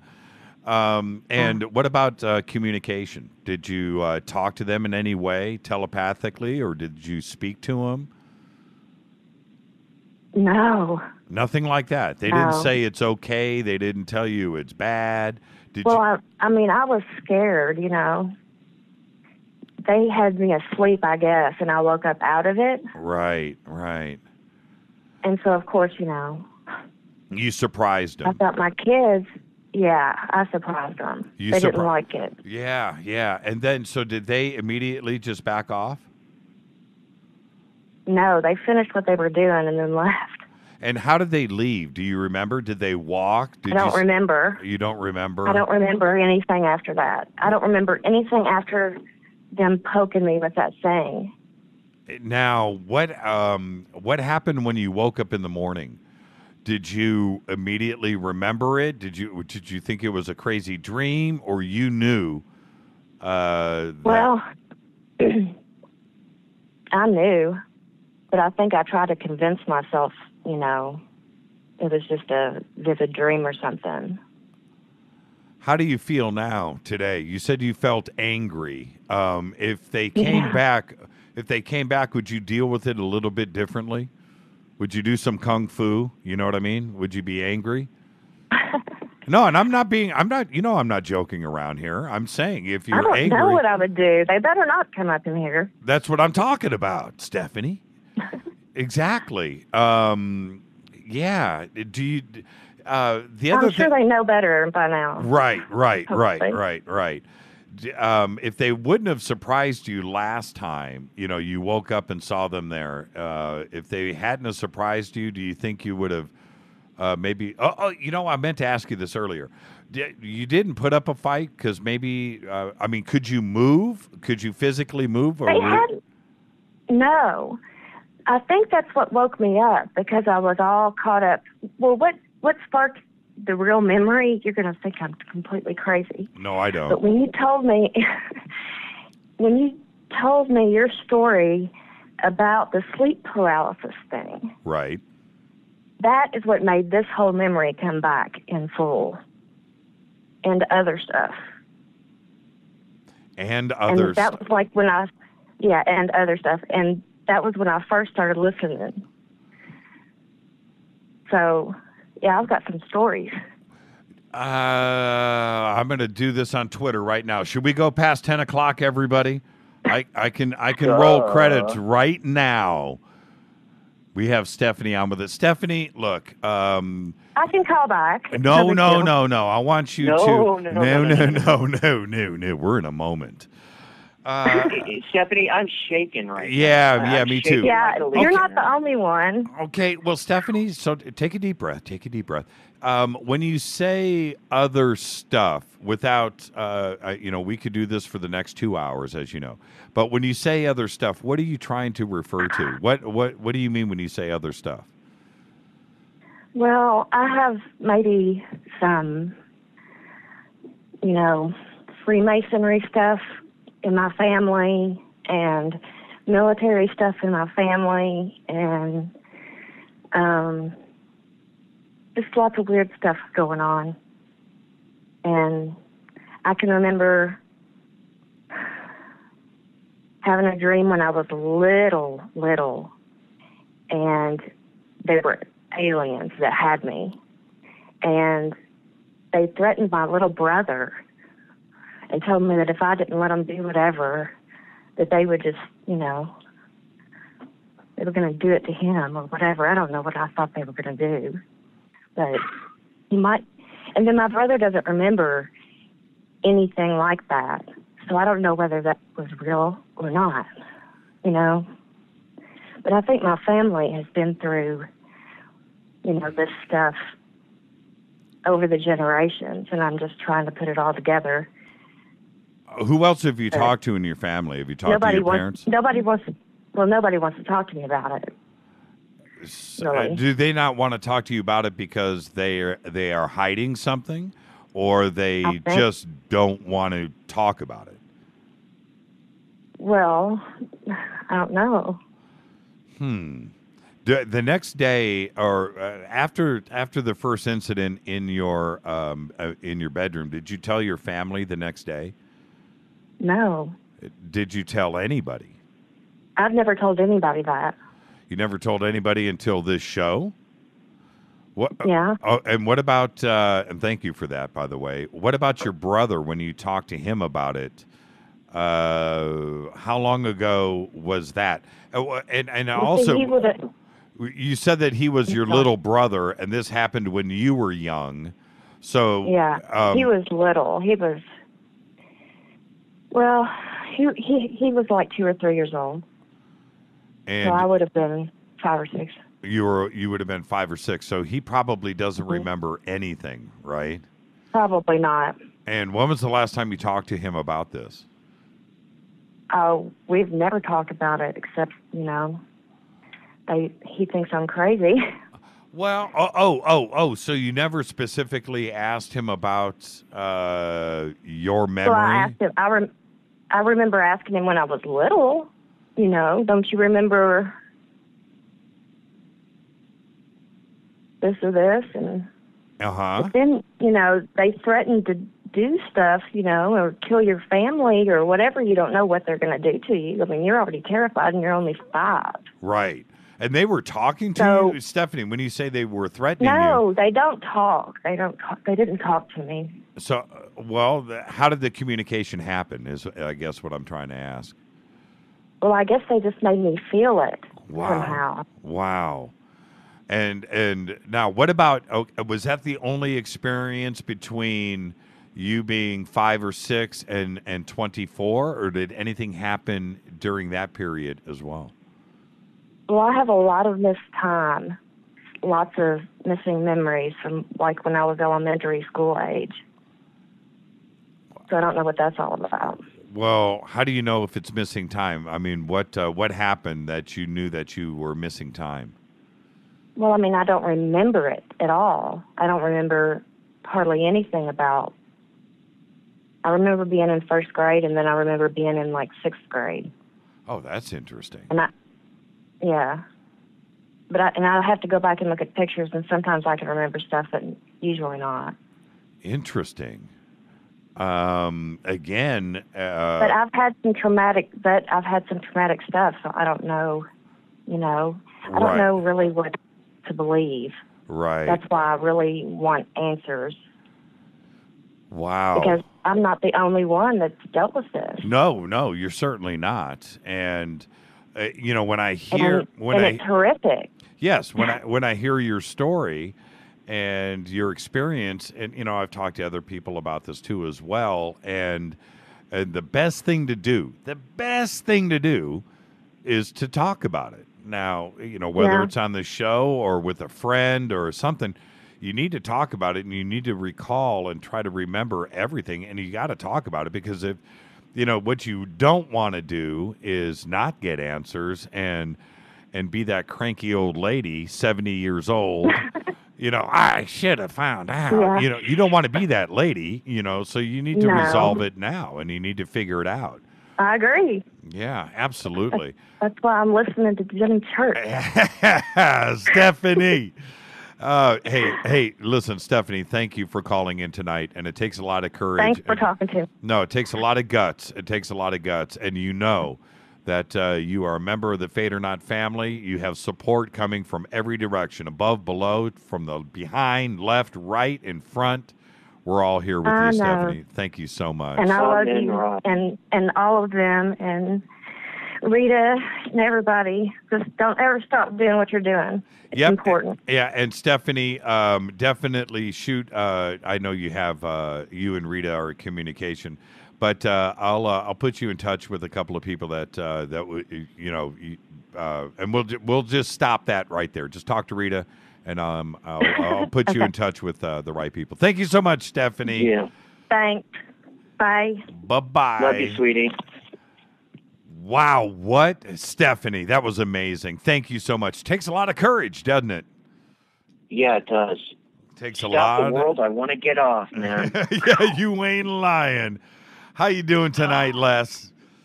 Oh, man, I was doing great. Wow, dude. I wanted her to call in. I didn't know that was going to happen. Well, that's the thing. That's the thing, Les, is it's all about communication and friends, and when there's a reason why people are listening to this show, and that's why, they are hanging out with us and they're communicating with friends, and they need to find answers. And they need to talk about it, and that's it. That's why. I mean, Jimmy, can you imagine? I mean, you heard how nervous she was. Yeah. I mean, she's been keeping that inside for a long time. Well, hey, let's check this out. The first time that I told my little sleep paralysis episode with the little guy story, my hands were shaking. I'm sitting here in the studio, and I'm like, what am I doing? Talking about this and laying it out there, and I was nervous and I was freaking out. Most people think, "Oh, Jimmy, come on, man, you're not nervous. You do this every day." No, man, I was freaking out that night, and now I've told that story 50 times since then. I'm free. I'm free. I'm out of the closet. And so, and it's good. It's cleansing. And now I know Stephanie right now. Stephanie feels great. I guarantee it. And she's being supported by the Fadernaut family. I'll guarantee it. Yep, that's right, my brother. That is right. And it's so cool that we were able to go over tonight. I was just watching, Rita just tweeted, it's the last night that we can do this, because after this, it's, syndication with KGRA on Monday, and that'll be it, man. And we're going to have to play by some different rules, too. I've got to. Oh, man, that's just going to be the ultimate, man. Yeah, man, I'm so happy. To say congratulations, man. That's so cool. You know what? And congratulate KGRA, because, they are part of the Fadernaut family now. We're part of the KGRA family. I almost said KGR. That sounds like a 3-letter agency. KGRA. And, I'm fired up. We got a lot of work we have to do over the next 3 days to prep and get ready. But Monday's going to be a great big show, and I'm so excited. Hey, Jimmy. Yes, sir. Jimmy, can I do one quick shout out? I just wanted to say happy anniversary to my wife. What? Happy 16th anniversary to my wife. Are you serious? Are you serious? Yeah, I'm serious. I'm absolutely serious. Okay, what's her name? Melanie. Melanie, congratulations for putting up for 16 years. He can't be that bad of a guy. That's all I got to say. He can't be that bad. You know what? You get past like year 2, and you should be able to get through it. But 16, you guys are in it for the long haul. Congratulations. Yeah, best friends, man. I love it. Love it every day. Wait a minute, Les. You didn't take her out for dinner? Your anniversary was spent listening to this show? Are you kidding me? No, sir. It is actually 1:10 a.m. here, sir. Oh, so you already went out to dinner? Friday. No, we're going out tonight. Oh, I got all right. There's the clarification and the disclaimer. Okay, so the anniversary is on Friday. See, out here it's still Thursday. I got you. Well done. Yeah. Well played, Les. Congratulations, you two. And I hope you guys do everything that Rita and I would do tonight on Friday. Just don't get arrested, okay? All right, let's get out of here, Les. We're way past it. All right, bro. Okay, here we go. Let's see here. And I'm waiting, and there it is. Go ahead. Lay into it, Les. Oh, all right. Special thanks to Dr. Robert Davis and all the Fadernauts who phoned home tonight. Fade to Black executive producer is Rita Camurian. Show is produced by Hilton J. Palm and Mark D. Kovar. Special thanks to LJ3, that's me, Renee, and Jonas. Announcers are Steve Harder, Gene Bateau, and Mark D. Kovar. Faded by Dale. Webmaster is Method of Signaling. Music is by Doug Aldrich. Intro by Spaceboy. Listen to him at spaceboymusic.com. Fade to Black is produced by KJCR for the Game Changer Network. And for this week, Jimmy and I are out of here. Thank you, Les. Hey, Melanie. Yeah, love you back. All right, Melanie, you guys go have a great time tomorrow night. Thank you, everybody. This is Fade to Black. I'm your host, Jimmy Church. Everybody be safe. Don't forget, March 9th, KGRA. Everybody be safe. Have a great weekend. See ya.